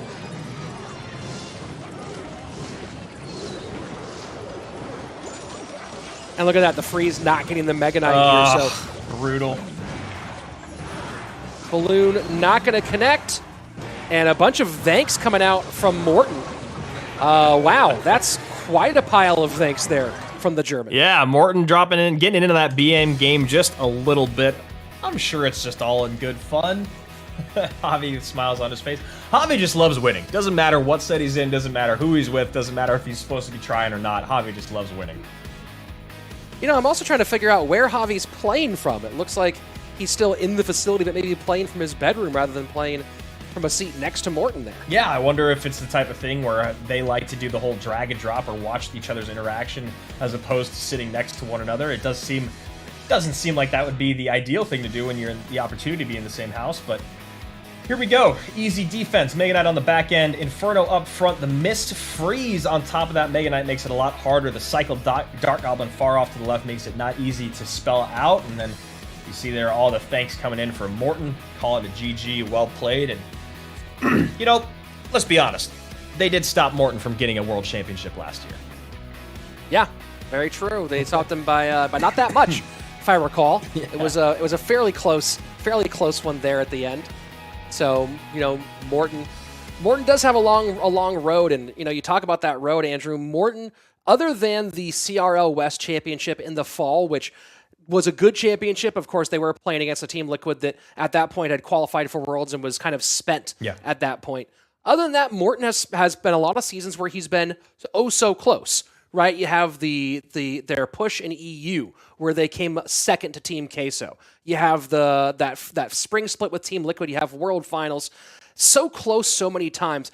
SK Gaming really feels like this is their moment. Yeah, and it feels like it's their moment from a commentator's point of view, from an observer's point of view, because they seem to be working perfectly together. If anything, their only weak spot is Sergio Ramos. And I hate to say that because I love Sergio Ramos and I think he's a great player. But when you think about World Finals, when you think about other squads, I mean, even if you just talk about the West Finals and a team like Tribe, their four-man lineup is similar in the sense of Azili's not going to be coming into head-to-head play, but Sergio Ramos, when he has been coming into head-to-head play, which he's more expected to do because he's not the 2v2 guy, has been very unsuccessful, whereas Azili's has a bit of that cushion because he can get it done in 2v2, like crap. That's the only place where I see SK a little bit weak, and let's hop into the next game here as Rich finishes his thoughts, or if you had anything to add to that. Well, it's interesting because it's hard to pinpoint what the struggle is for Sergio Ramos, right? Because you look at the 2019 season, put up a 57% win rate with one sweep in King of the Hill, not to mention 2 1v1 set wins in 2019 spring. In the fall, went 11-7, a 61% win rate with one King of the Hill sweep. He's clearly in the 2019 season perfectly on form to contribute to his team in a very meaningful way. When you look at the 2020 year, he's only played 5 total games, 1 in the spring and 4 in the fall. And it's just one of those things where the question is Sergio Ramos' level not there? Or is it that we just have had such a small sample size to look at Sergio Ramos? And look, and to defend Sergio Ramos, Sam, Morten, and Javi could just be playing better right now. And if that's your situation, if that's the position that you're put in, then why would you change it? There's no reason to. Look, if Sam is doing what he's doing in King of the Hill, you don't even need to worry about Sergio Ramos. And that's, again, another one of the reasons why, because their 2v2 duo is so strong, and since the other 3 players that are still available for 1v1, and they're going to come into King of the Hill, are better than most squads' top 3 guys, right? The fact that Morten and Sam can do that in 2 sets back-to-back is just astounding. Nice little freeze there at the end. Snowball does mitigate some of the damage, but damage done nonetheless. 1382 on the left-hand side as we pass the midway point of regulation time. Double hog freeze for Team Liquid's Canario and Surgical Goblin. Yeah, freeze paying off, as you said, 1382 to 1875 with a little bit of zap there from the Electro Wizard. And Balloon Graveyard with Giant Skeleton bottom of your screen. And a little bit different at the top. Giant Skelly Musketeer sets up to the left, and a high Giant Skeleton into the same lane, and this push going to get deep into enemy territory. Oh, and look at this wall of troops blocking the hog from getting close enough. Yeah, Giant Skeleton bomb's going to go off, and shouldn't... Yep, really nice and clean. Really easy, you love it. If you can't stop them with a building, just go ahead and set up a wall of troops in the way. Now we get a counter push coming in. Balloon not going to make it to the tower, but will help take that bomb tower plus those DPS units off the board.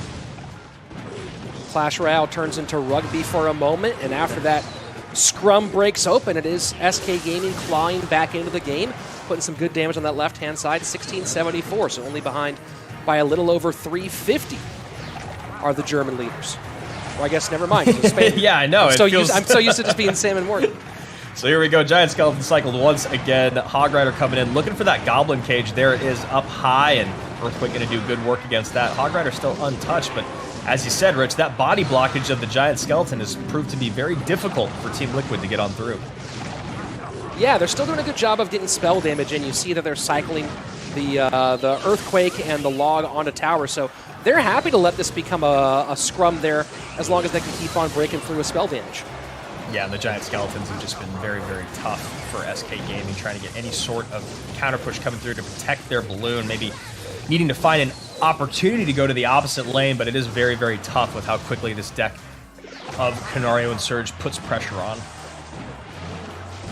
Ewiz stays on a little bit longer with the Heal Spirit, and now again, Hog Rider this time going to sneak right on through, but Log, Lumberjack, Baby Dragon does clean it up, although that entire counter push going to get blown up right here by the Giant Skelly Bomb. Yeah, and that help from the Earthquake plus the Poison really assisting that Giant Skeleton Bomb and making it very difficult for Javi and Morten to find their way, not even on offense, but how about just across the bridge? And Log bumps the Musketeer off of the Electro Wizard, but Skeleton Bomb cleans it up either way. Second Hog going to come in here. And this second Hog Rider, no, a defensive freeze prevents the end from coming quite yet. Yeah, freezes out on both sides of the board. Javi and Morten finally show their trickeration, and now they won't have that freeze for this push coming in. Easily defended, Bomb Tower up high with the Musketeer and the Electro Wizard Poison on the back end. And Hog Rider in on offense, just going to wait on those spells to tick in for Liquid. We're going to be going to Game 3 in this 2v2 set. Yeah, Game 3 on its way, and you know, it's hard to make any sort of evaluations at this stage in the season where there's not much on the line. You don't, obviously it's not SK's 2v2 duo, but the question that people were asking all season is why not Surge and Canario? Yeah. Why not putting these two in 2v2, especially when the chemistry between Razor and either one of these two never really seemed to click? Yeah, I mean, it felt like something that should happen at some point, having Surge and Canario come out, which is something that we didn't get to see all season long until right now. Why not just try it out, have Razor do what he does in King of the Hill, and then let Igor play that 1v1 as he does so well? And I know it might seem so simple, and it's probably because, I'm sure Liquid tried it out. I'm sure that they did think about it, and I'm sure that they were willing to move Razor into the King of the Hill, have Igor play 1v1, and Surge and Canario do this in 2v2. I'm assuming that it just wasn't quite there still. And there you go, nice little log there. Didn't end up mattering as you see all that gets blown up there, but the sequencing for Canario and Surgical Goblin worked out well. And, you know, again, the Hog didn't get to the tower very often, Andrew, but a lot of it was just the spell damage between the Log and the Earthquake working very, very well for Team Liquid. Yeah, and you know what would have been a really nice thing was if they did try this combination out at least one time throughout the regular season, then you and I couldn't sit here and speculate, right? We couldn't sit here and say what if or why didn't they, because they tried every other combination. They just didn't do this one. I mean, they even brought out Igor in 2v2. They brought out Razor and Igor. I don't understand how Razor and Igor is a better idea than Surge and Canario just because you're so committed to Razor being in 2v2. I understand it. That's a big part of why you signed him, but he's also a great King of the Hill player. So just tough season for Liquid. You know, we love all those guys. I think Eric is a great coach, but it can't win World Finals every year, and apparently you can't even make it to playoffs every year, and that's just the way it works when the competition's this good. Yeah, it's one of those things where you look at a team like Pain Gaming coming in and a lot of hunger on that team, right? I think that one of the things that we've talked about a bit is the amount of hunger from other teams and maybe taking their foot off the gas just a tiny bit was Team Liquid, and they didn't expect to find themselves in such a hole so early on, and trying to play catch up was not going to happen again with the level of the level that every team has risen to for 2020. Well, it's incredibly demoralizing when in 9 matches, and I guess we'll call it 8 matches since this one is a little different, when in 8 matches you only win 2 2v2 sets. That's a really rough way to start any match, and to have your season every single day you come back out coming off of a loss, and then the first thing that happens is you lose your 2v2 set. Just really rough on the mindset and the mental fortitude of your players moving into King of the Hill and 1v1. So right now we're waiting a little bit on, I believe, Javi Catorce. You know, he doesn't play 2v2. We're going to give him a bit of a break. Now we're going to hop into the second game. I think he forgot he was maybe in the set. So here we go. Or excuse me, third game. Javi and Morten picking up game number 1. Canario and Surge bouncing back in game number 2 with some brutal EQ poison cycle. Here we go, game number 3. Yeah, if someone can let Javi know that the 2v2 set is also best of 3, that'd be helpful. And let's see if they go ahead and throw a kite on that baby dragon. Yes, they do. Poison will take care of the Magic Archer. Giant Skeleton, just such a force in 2v2, and obviously because each squad only gets 1 ban. And NATO being so important, it's always going to be one of them. It seems like Giant Skeleton needs to start being the other. Yeah, I mean, Giant Skeleton sometimes is the other, but it's just one of those ones where you're trying to figure out what do you want to get rid of, right? Do you want to get rid of NATOs? Do you want to get rid of Fishermen? It's, you know, there's, again, 1 ban is, with 101 cards in the game, 1 ban makes it so you're having to pick your poison. Yeah, absolutely, because the moment you ban that Giant Skeleton, graveyards just become so much more impactful because you can't just stop those bridge battles or those counter pushes just right there with 1 card. So Hog Rider again in this matchup. This time SK, Javi, and Morten going to be rocking it. Get the connection there on the right-hand side. Lumberjack should get 2 chops here. No defensive Lumberjack comes out to stop that one from happening. Hi, Magic Archer. Magic Archer to clean up that, yeah.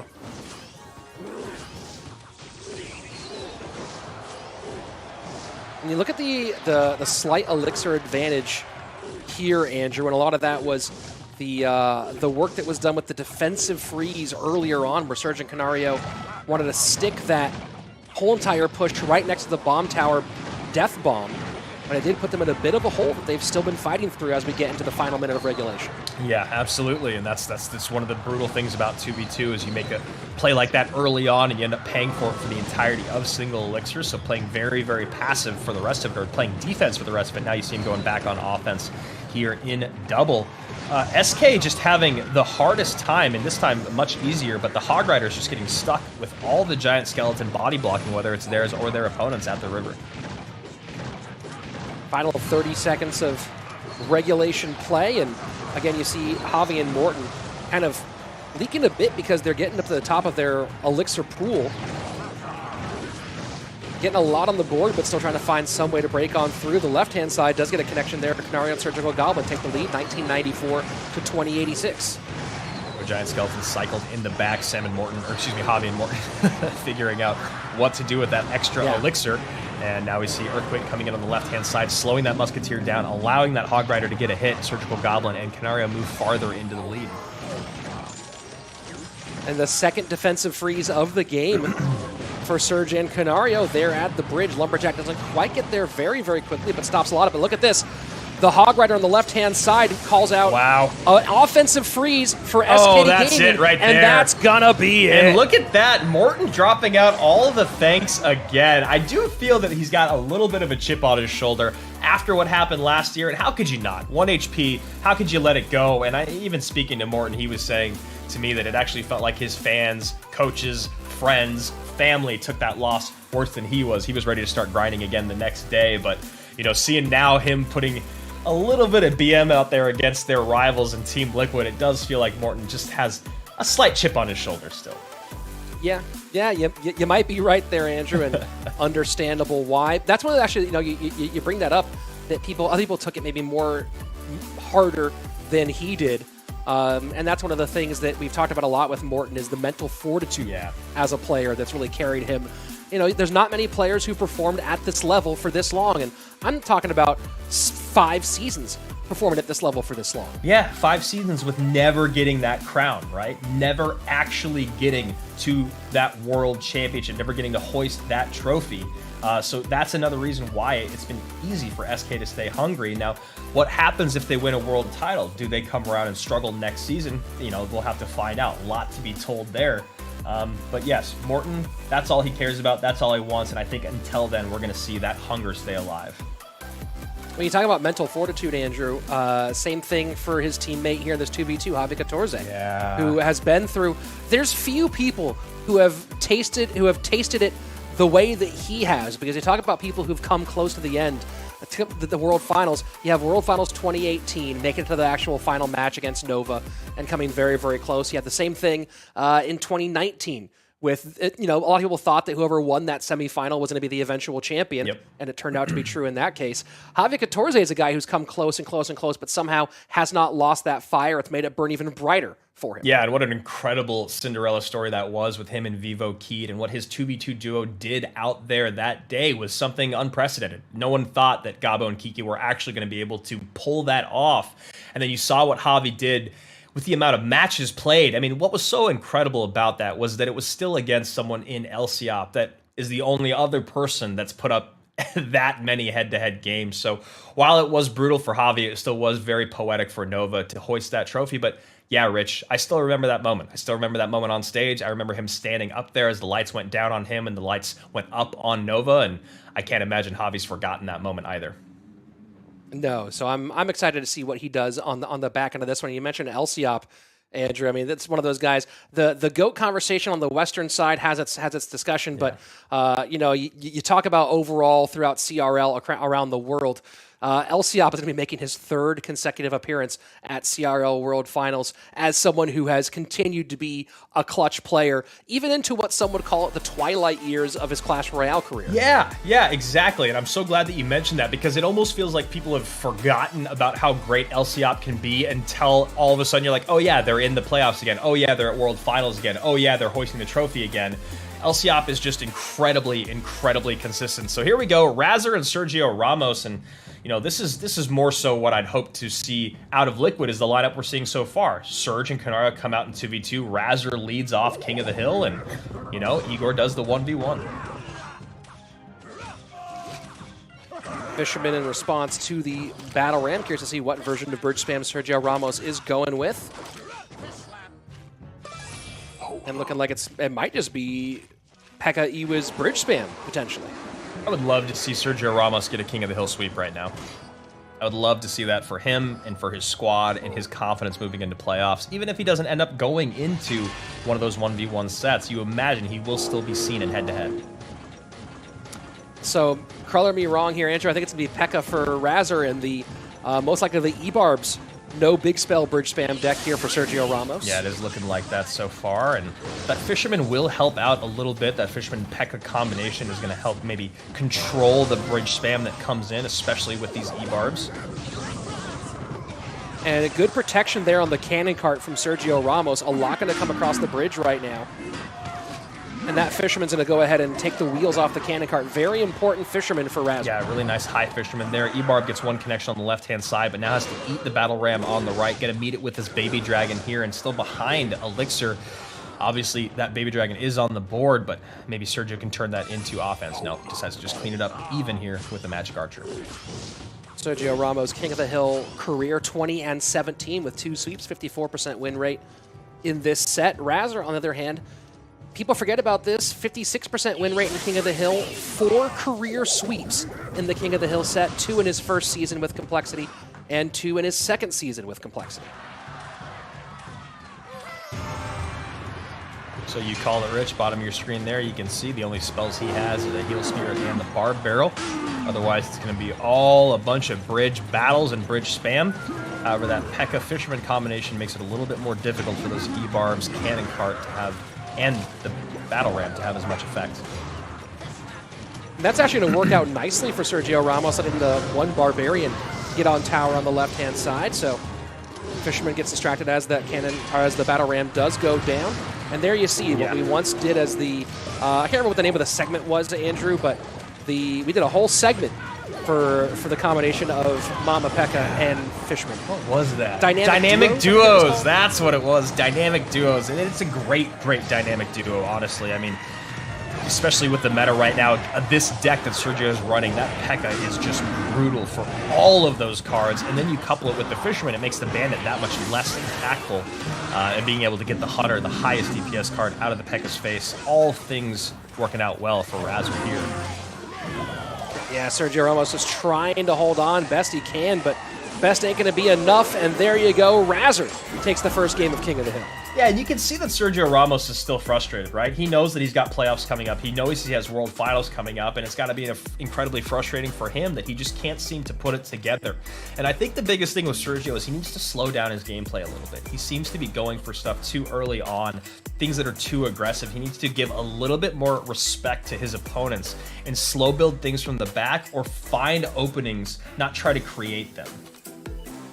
Yeah, this is the beginning of the end there, Andrew. You got the Fisherman there, Mama P.E.K.K.A. right there, and just eats 2 cards alive. And that was the end. Yeah. There was no way you're coming back from that one. It would take an intervention, an act of God, an alien invasion, anything to disrupt this moment, because once 7 Elixir goes, or once 9 Elixir gets disappeared like that, there's no recovery. Yeah, well, the biggest problem there was that this is what I was talking about. He's not giving enough respect to his opponent. The Fisherman was still on the board.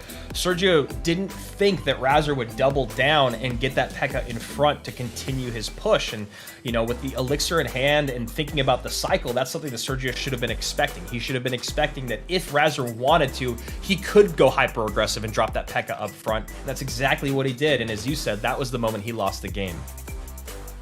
P.E.K.K.A. Ram Rider works out for the King Killer as Razor adds 1 more win on this season for himself in King of the Hill. 4-4 overall on the season in the second set, and raises that head-to-head win rate career-wise to 59%. So, you know, you talked about a lot, Andrew, is maybe even though Razor was brought in as a 2v2 specialist for this season, that maybe switching things up and giving a look like we saw today might have been a move to try out mid-season. Yeah, what if you used Razor and the other players around him on Team Liquid as almost player coaches to one another, right? Razor plays that King of the Hill and gets a little bit of coaching from Canario and Surge, and they still play the 2v2 and maybe pick his brain for his great success that he's had in his career as a 2v2 player. Maybe that's what Liquid should have used their players for more as player coaches, and then kept them out of those sets, even though it would have felt so appealing to put Razor in there as many times as they did. OP Sam coming out now, and minor Spear Goblins, minor Wall Breakers for OP Sam, who in his King of the Hill career has a 57% win rate with 3 sweeps. Razor maybe going to the skies. Looking also like lava for Razor. Yep. Interesting how quickly the Tombstone has made its way back in with that slight buff. Yeah, such a small thing, but people very happy to get the Tombstone back in action, especially with all the cards out there that are distracted by single target DPS. And yeah, what do you think about it? I am going to let you guys know the wind is causing a little bit of power issues here, so if you lose me, Rich, I will miss you. Oh, man. Well, good luck. You know, anchor your house to the ground, and if you do wake up somewhere else, just remember to click your heels 3 times and think of home. Hunter cycled in the back to meet this Lava Hound coming down the lane for Razor, and OP Sam happy to have that Hunter meet that Lava Hound. He's going to get some recruits up front to protect from those skeleton dragons. So we're talking about that, and that's a nice little bit of fireball there for OP Sam. Talking about that Tombstone, not only is the buff for Tombstone part of why it's coming up, but you look at some of the cards that become more popular. You had a mini P.E.K.K.A buff, which we haven't seen a ton of, just a little bit, and also the E-Barbs buff, and all those little skeletons coming through there certainly do help slow down some of that on the other direction. Yeah, 100%. And honestly, if Tombstone comes back into play, we'll see what happens to the Prince usage, Dark Prince or regular Prince. You know, if Tombstone comes screaming back into the meta, I can imagine we'll start to see a little bit less of those cards worked into decks. And curious to see the game plan here. Yep, Sam's going to let that go ahead on the right-hand side, and doesn't even need to fireball it, actually. His Spear Goblins end up holding on, does fireball in the end, and immediately that's followed by the Mega Man. Yeah, Sam got really, really lucky there that his Hunter was able to take that Flying Machine off the board to provide just a little bit more utility, so then his Fireball was available, as you said, Rich, to get those Skeleton Dragons, whereas had he not got that Hunter in early enough, he would have gotten overwhelmed like he is right now. Yeah, this is proven to be a bit difficult here for Sam in the moment. Razor putting together some very nice sequences, 881 on the right-hand side as we hit the final 15 seconds of regulation. Well, you know, buildings a lot of the time will provide such a negative trade against wall breakers, right? Most every building that's used in competitive play costs at least 4 elixirs, so now the Tombstone coming in at 3 makes it a -1 trade, and when you're in double and triple elixir, that becomes a lot easier to manage those negative trades. Good fireball out of Sam to keep the damage off or keep the Hunter on for an extra second. Won't matter, though, sir. As you see that come in right there. 1 arrows away for Razor from finishing this off and getting 2 down in King of the Hill. Yeah, Sam pouring it all on. Barbarian's going to be up high to catch those E-Barbs, plus Spear Goblins. Mine are going to go in, not going to matter. Flying Machine at the river. Does it connect? Yes, sir, it does. GG. Razor takes 2 down in a row in his final match of 2020 Fall. You know, Andrew, I haven't noticed the animation of the new towers from the new map as they fall before. It's actually pretty darn cool. A little puff of blue ethereal smoke or whatever you want to call it. Yeah. Ghost essence. Yeah, big shout out to the design team. I do have to say the new loading screen and this battlefield are awesome. I really, really love the design of them. I love the color. I think the blue is super cool looking, and honestly, a shout out to the Royal Ghost because, you know, like I said, I really do love that card, and I think the mechanic change on it was pretty masterful. I think it's become such a better card now without being too overpowered. Shout out to all ghosts, as long as we're giving shout outs to Ghost. Shout out to Casper the Friendly Ghost. Shout out to the Ghost from Ghost. Shout out to Ghostface, as long as we're giving love to ghosts. Yeah, only the nice ones, Slimer though. as well. Stay away from like Poltergeist Ghosts, Fourth Kind Ghosts, you know, stuff like that. I shouldn't have got Ghost for Ghost with a movie buff. That was my mistake. So here we go. We see Razor just kind of closing it out here. Minor plus. Lava Pups once it pops, just waiting on that second bit of arrows to come in. And if you think about this matchup for Sam, really difficult. Easy to get the barbs up high. Flying Machine really tough to get to other than with a fireball, but then that means the barbs plus the skeleton dragons are impossible to get to. A lot of difficulties there matchup-wise for OP Sam, and also he didn't have a building, you know? So all those things being said, it was a 2-1 win for Blue in set number 1. Now looks like Team Red, Team Liquid is firing back on the shoulders of their newest recruit.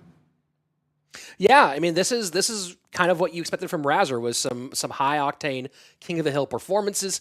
A little too late here, but you know, one of the questions, you know, Andrew, looking at a different version of Lava Hound, for example, some different versions, a lot of decks with this new meta, and it's hard to answer this question. And maybe the answer is no, it wouldn't.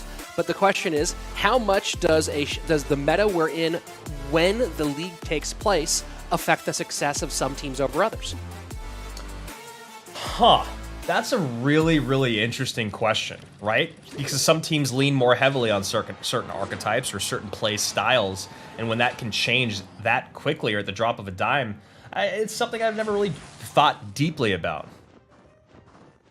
Don't know if it would be a completely significant amount, but 1% effect, 2%, 7% effect. Who knows? Yeah.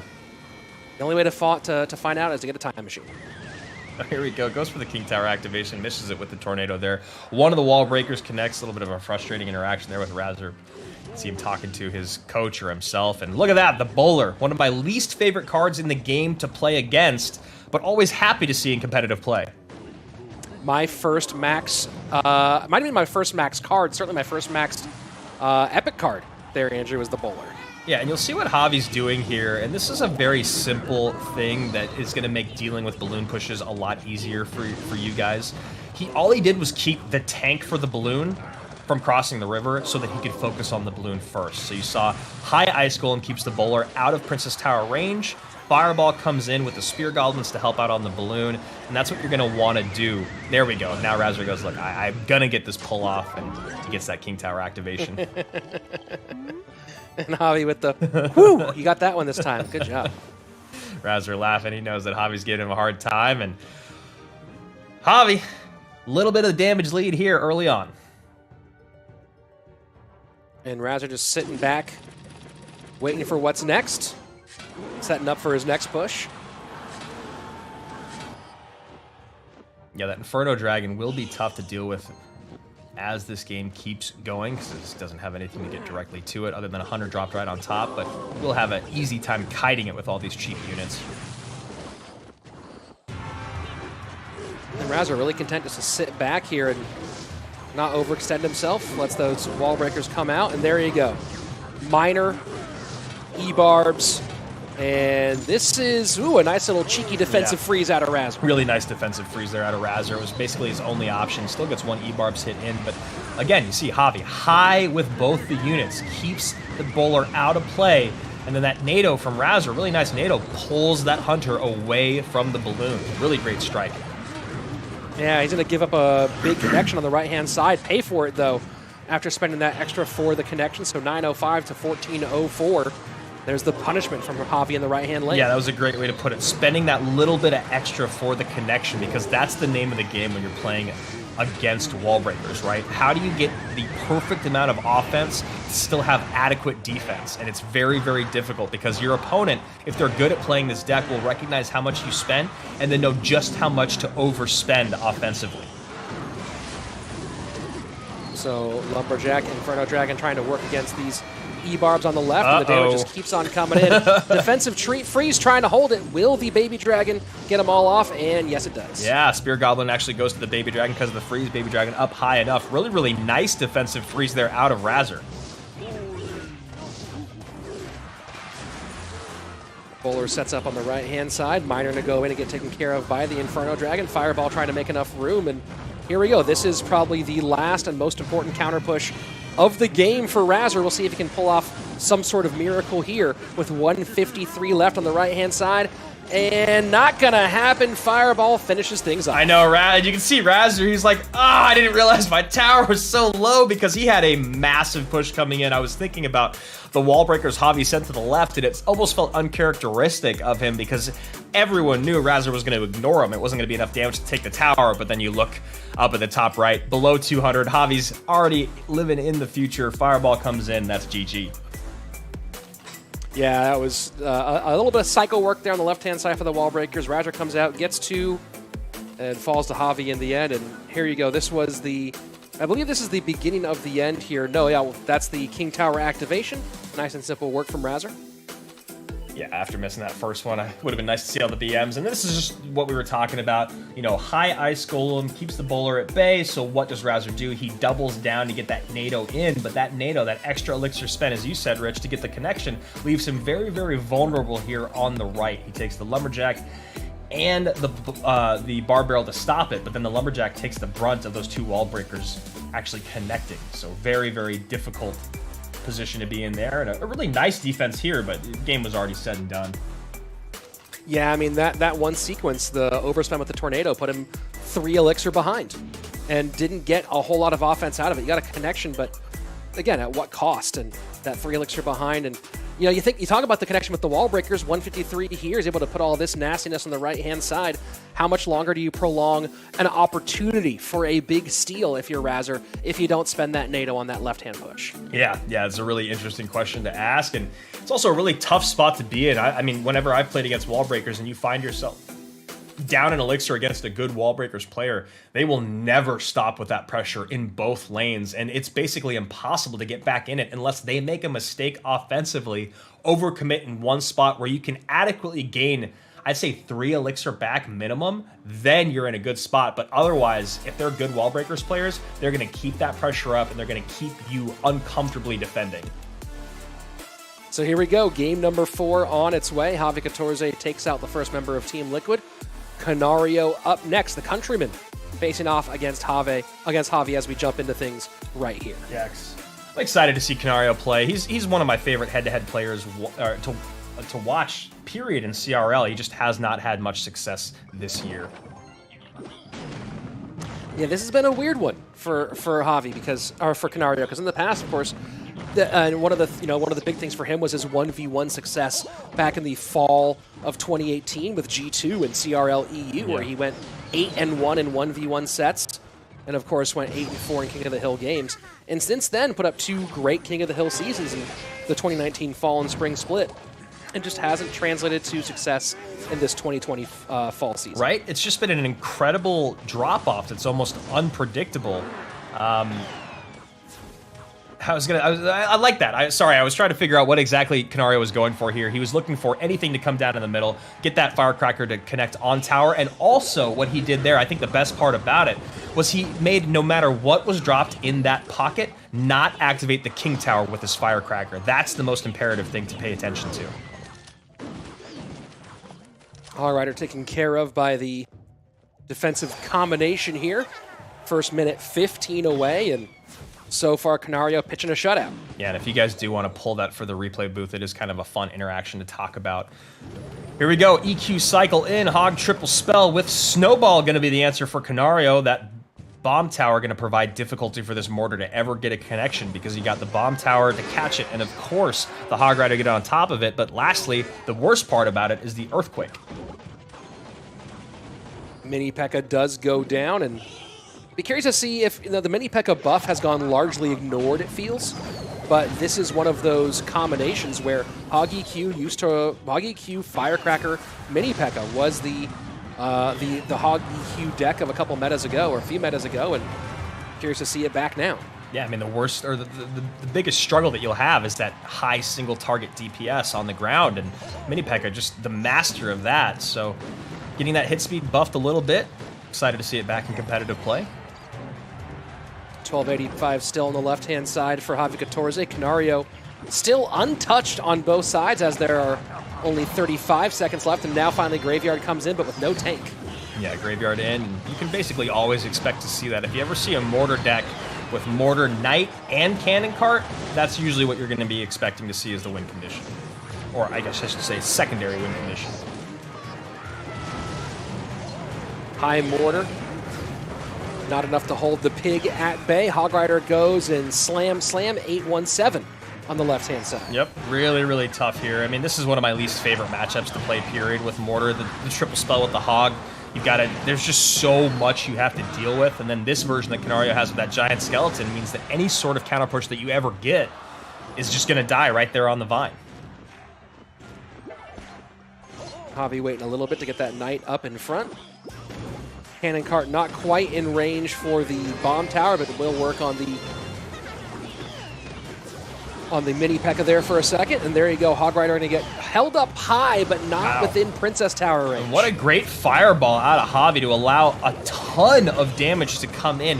This game looks a lot more close than it is. Here's the thing, is Javi pulls off one more of those, he wins the game. It's going to be very difficult to have Canario allow him to do that. And no way to stop this Hog from a shot, so there you go. 2 come in, and that's going to be a GG well played. Canario finishes off SK Gaming and King of the Hill. Brilliant, brilliant snowball there. Canario laughing a little bit. King there coming out. Team Liquid gonna take this King of the Hill set, moving on to 1v1. Now I'm just curious to see who's gonna come out in 1v1. Morton and no clue. Canario? Or no, sorry, not Canario. Morton and Igor, maybe? That seems fun. Morton played. I mean, not 2v2. Morton. Sam and Igor. Sam and Igor would be compelling. I wouldn't mind seeing it. Oh, and there's that snowball we were talking about. You saw it comes in just in time, hits that Inferno Dragon out of Firecracker range, prevents the King Tower activation, which you don't want when you're playing Hog Rider, and also gets the damage in on the tower. Really small interaction, but really, really nice. It's one of the interesting things about Hog Rider being with Firecracker, right? Because, you know, if your opponent has NATO, King Tower activation, do as you will. But Firecracker means that there's going to be a King Tower activation most of the time. And a King Tower activation generally reduces Hog hits by about 50% overall, right? You know, an unresponded to Hog Rider gets 7 shots on a Princess Tower. With a King Tower activation, only gets 4.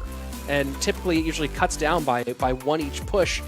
But for some reason, the Firecracker combination works, and part of that is the Firecracker adding just a little bit of tower damage herself when she does get close into those lane battles. Exactly. That's a really, really strong point you make, because if you got an ideal push, you've got that giant skeleton or the mini P.E.K.K.A. up front in front of the Hog Rider, and then you've got the Earthquake on whatever building they have or units on the ground, and then that Firecracker in the background getting all that splash damage, all that piercing damage, and also just helping clean up your opponent's defensive units. So yeah, it's a really interesting combination when you talk about not wanting to activate King Tower, which is why we saw Canario go for that great move to get that snowball in, make sure, as you said, if it's going to be completely unmitigated, why not take 7 hits over 4, which I'm also glad that you knew those numbers. So, guys, as we wait to get into 1v1, speaking of 1v1, how about break time battles, statsroyale.com. Get as many wins in as you can during the week for your chance to play against a pro right here on stream. You saw Schwarzen facing off against Alex SN this week, and all the other great pros like RF and Belican Lucas that have competed. Break time battle, statsroyale.com, number 1 pro, number 5, or top 5 get some swag, top 50 get there on the leaderboards. Rich, we're going into 1v1. And I'm seeing the match request open, and we're going to get a little bit of a different look here for 1v1, and I like the choice overall being made right now on the side of SK Gaming.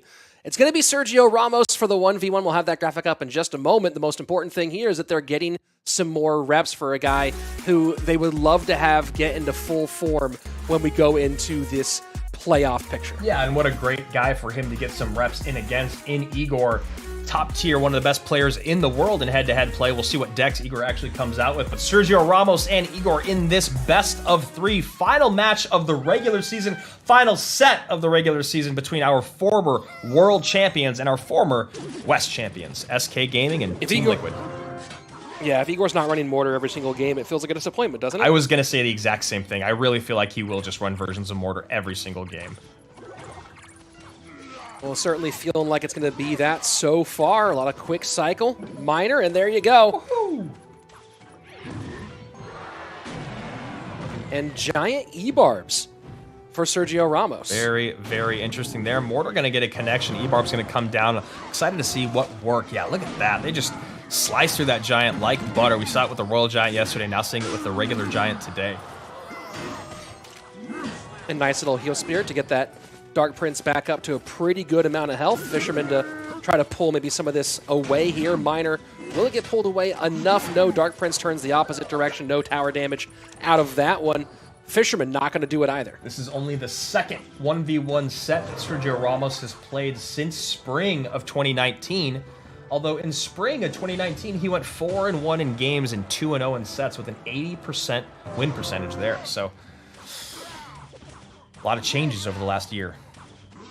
Well, one of the benefits that Sergio does bring to a team that, you know, maybe gets overshadowed a bit in this current climate is he has more live stage experience than a lot of people. Yeah. Right? And live stage experience under the most pressure ever. If you go back to, of course, winning the CCGS World Championship, the biggest event at its time. So it's one of those things where there's an intangible there of having a player who's able to step up and thrive in those live event situations. Yeah, exactly. Because the other side of it has been people that have really been thriving this season, and especially I'm assuming the rookies have probably got the greatest benefit from not having to be on a live stage with all those lights and cameras, the audience, the commentators, everything being there. It's probably been a very nice transition for rookies from amateur to pro.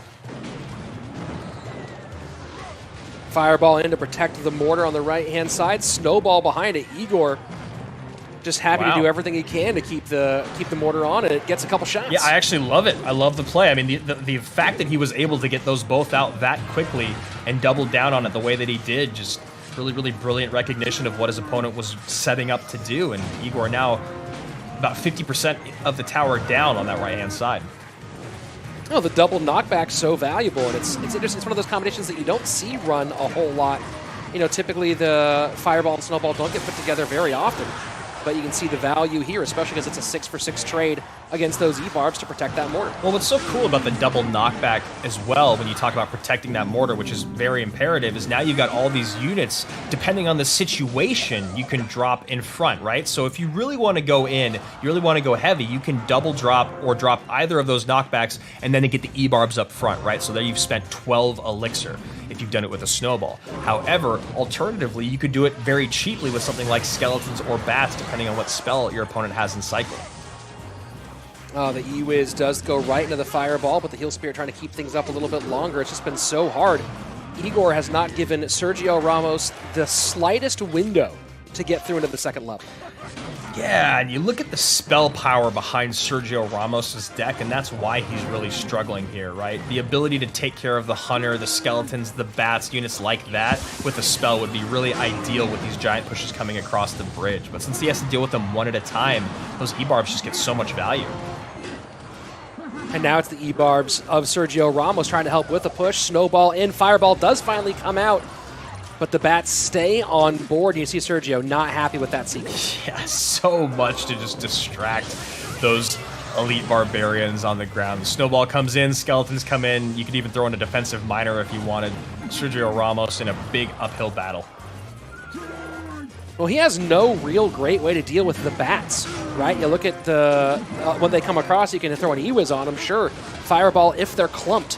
But the Bats have been real annoying for Sergio Ramos in this one, and Igor's been using them to harass him the entire way. Yeah, Igor's mechanics with these cheap cards are insane. You know, you saw what he did with those high skeletons on the last Dark Prince push to protect his mortar.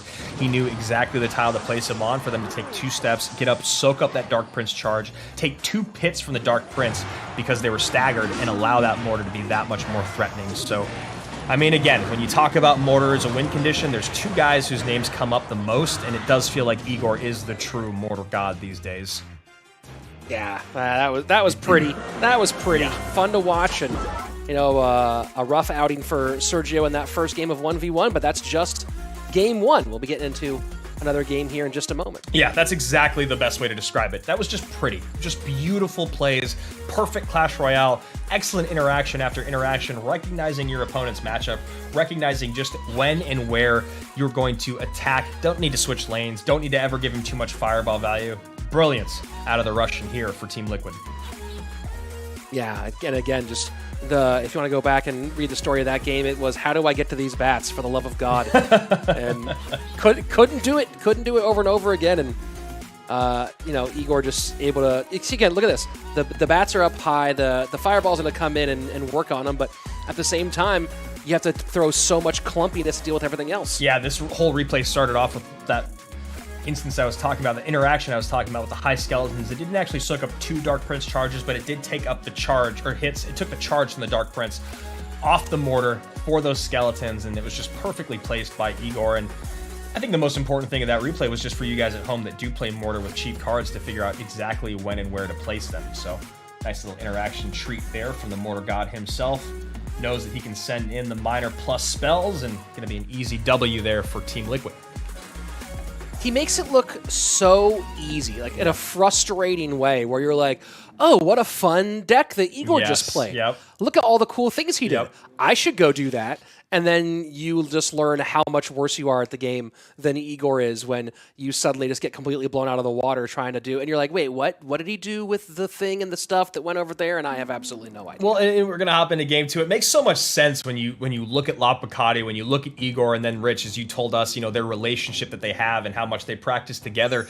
I mean, you remember last year or last season when La Picati ran that 4-spell deck, and everyone was like, oh my gosh, this 4-spell deck, it's so strong. Look at how well it was played.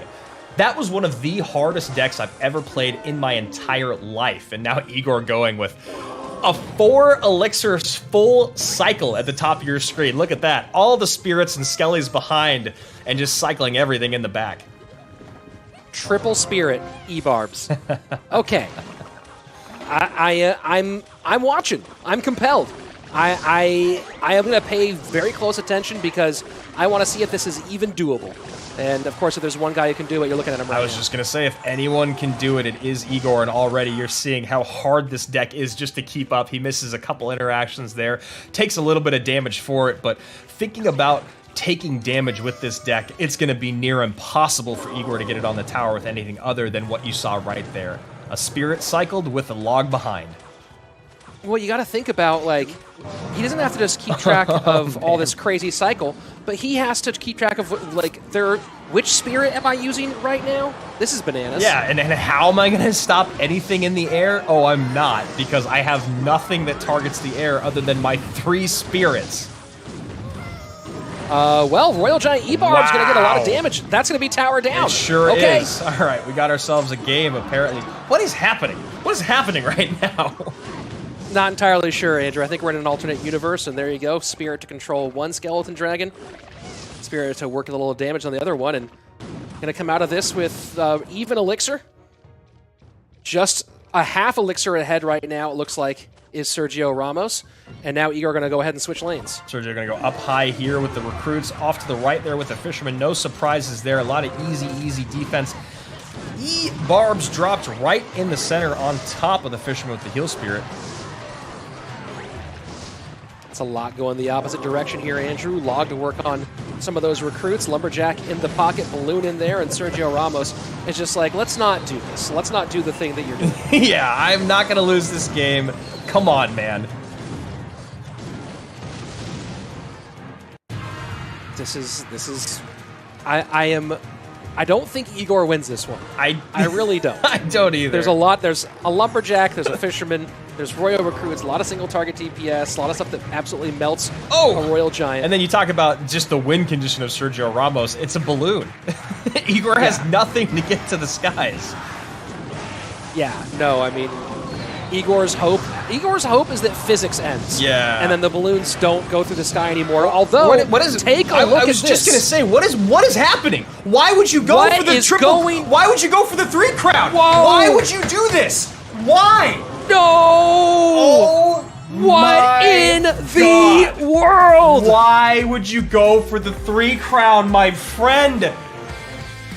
Oh my goodness. Oh my Lord. The Royal Giant in the pocket steals the win. Yeah, that's it. Memes. That's the word. That's the word. The memes. Look at the deck that Igor just won. How on earth does Sergio decide it's a good decision to go for the triple? Oh boy. Well, we wondered how it would happen. And a nice little 1-2 punch out of Igor. I have to rewatch that game just to make my brain accept it. I mean, you and I both clearly called numerous times throughout that game there's no way Igor's going to win this, but we did say if anyone in the world could do it, it would be Igor. What on earth? Sergio, I love you, man. Why go for the triple crown there? We've seen that happen twice this season now where someone goes for the 3 crown over just securing the 2. And, well, this is how it all started, and it all started off pretty well for Sergio Ramos. Yeah, I mean, he gets the tower down, but keep in mind, look at what goes the opposite direction, right? The ability to use those fast cycle, and it's the E-Barb sneaking past the Royal Giant. The Royal Giant truly acting as a tank in this case, as opposed to a pure damage dealer. But you take a look at this, right? This push coming in the right-hand side. The Lumberjack, the Balloon. But how do you not think this is going to take the tower, right? How do you look at this and go, this is not going to finish things off? Well, Fireball saves it enough, and there's not enough DPS. I almost think that Sergio Ramos thought it was over and wasn't looking at that Royal Giant on the left-hand side. I just don't know. I don't know how to chalk it up as something that's an acceptable decision, just because even pouring that much up high, why not just continue to play defense? You've got the recruits, you got the fishermen, you don't have buildings to deal with that Royal Giant. Deal with the Royal Giant. It's the only way you lose the game. Royal Giant goes undealt with, tower goes down. Royal Giant gets undealt with again. Tyler goes down even more, and just shocking end to the regular season. Liquid wins. Guys, the deck you just saw Igor play, don't play it. Don't go do that. Do that. Somehow Igor makes it work, and I think I have to go watch that one more time. I think Sergio was kind of like, I think he thought that he had the right hand side done, and thought that he had enough going on the Royal Giant, and suddenly next thing he knew, he's like, oh wait, my tower's in danger, and Team Liquid pulls off the upset victory over SK Gaming in the final match of the season. I have to admit, I saw Sergio being very upset there at the end, which I understand. I have to give him a round of applause, because I thought I would have thrown my phone through a wall if that just happened. I would have went and turned off the camera immediately. I would have been breaking things instantly. That was enraging, but you know what? Lucky for SK, they're going to World Finals. They got the first round bye. They got the #1 seed. But what a way to end the season for Sergio. Such a bummer, too, because he really does need to figure out that head-to-head play. They're going to need him in playoffs. And what a weird ending for Team Liquid to show a team to have a pretty good showing out here today against SK Gaming in the final match of the season, where again we've talked about it. How do you take Razor out of the 2v2? Yeah. But could they have experimented with this at some point earlier in the season? Yeah, I mean, when you look at what they did, you talked about Canario and Surge coming out in that 2v2 set, playing really well. Razor coming out in King of the Hill, picking up a couple wins, and then any of your other guys in the King of the Hill can pick up a win, whether it's Canario, Surge, or going to be Igor, and then move to 1v1. Igor, one of the best in the world at it, and yeah, I just don't know. For Team Liquid, it would be nice to talk to Eric and see if it was just something they weren't willing to change, because that was the whole point of bringing Razor in, which you understand. He's done it so well for so long, but what an interesting day. And I believe it was Bruno. Was it Bruno that picked Team Liquid? We're going to find out as we get into our predictions here, but I definitely got one of mine wrong today, Rich. Yeah, I think I went wrong on 2, but it's the end of the season. This is why they end fantasy football one week early. Yes, is because that last week it's so unpredictable. So Fantasy Royale maybe should have ended 1 week early, so we didn't end up on this. But who knows? There you go. Predictions. I got it wrong. You got it wrong. Koji and Manu got it wrong. Twitter got it wrong. And here's how we end it. Twitter got it wrong, and Koji and Manu do end up overtaking me yesterday.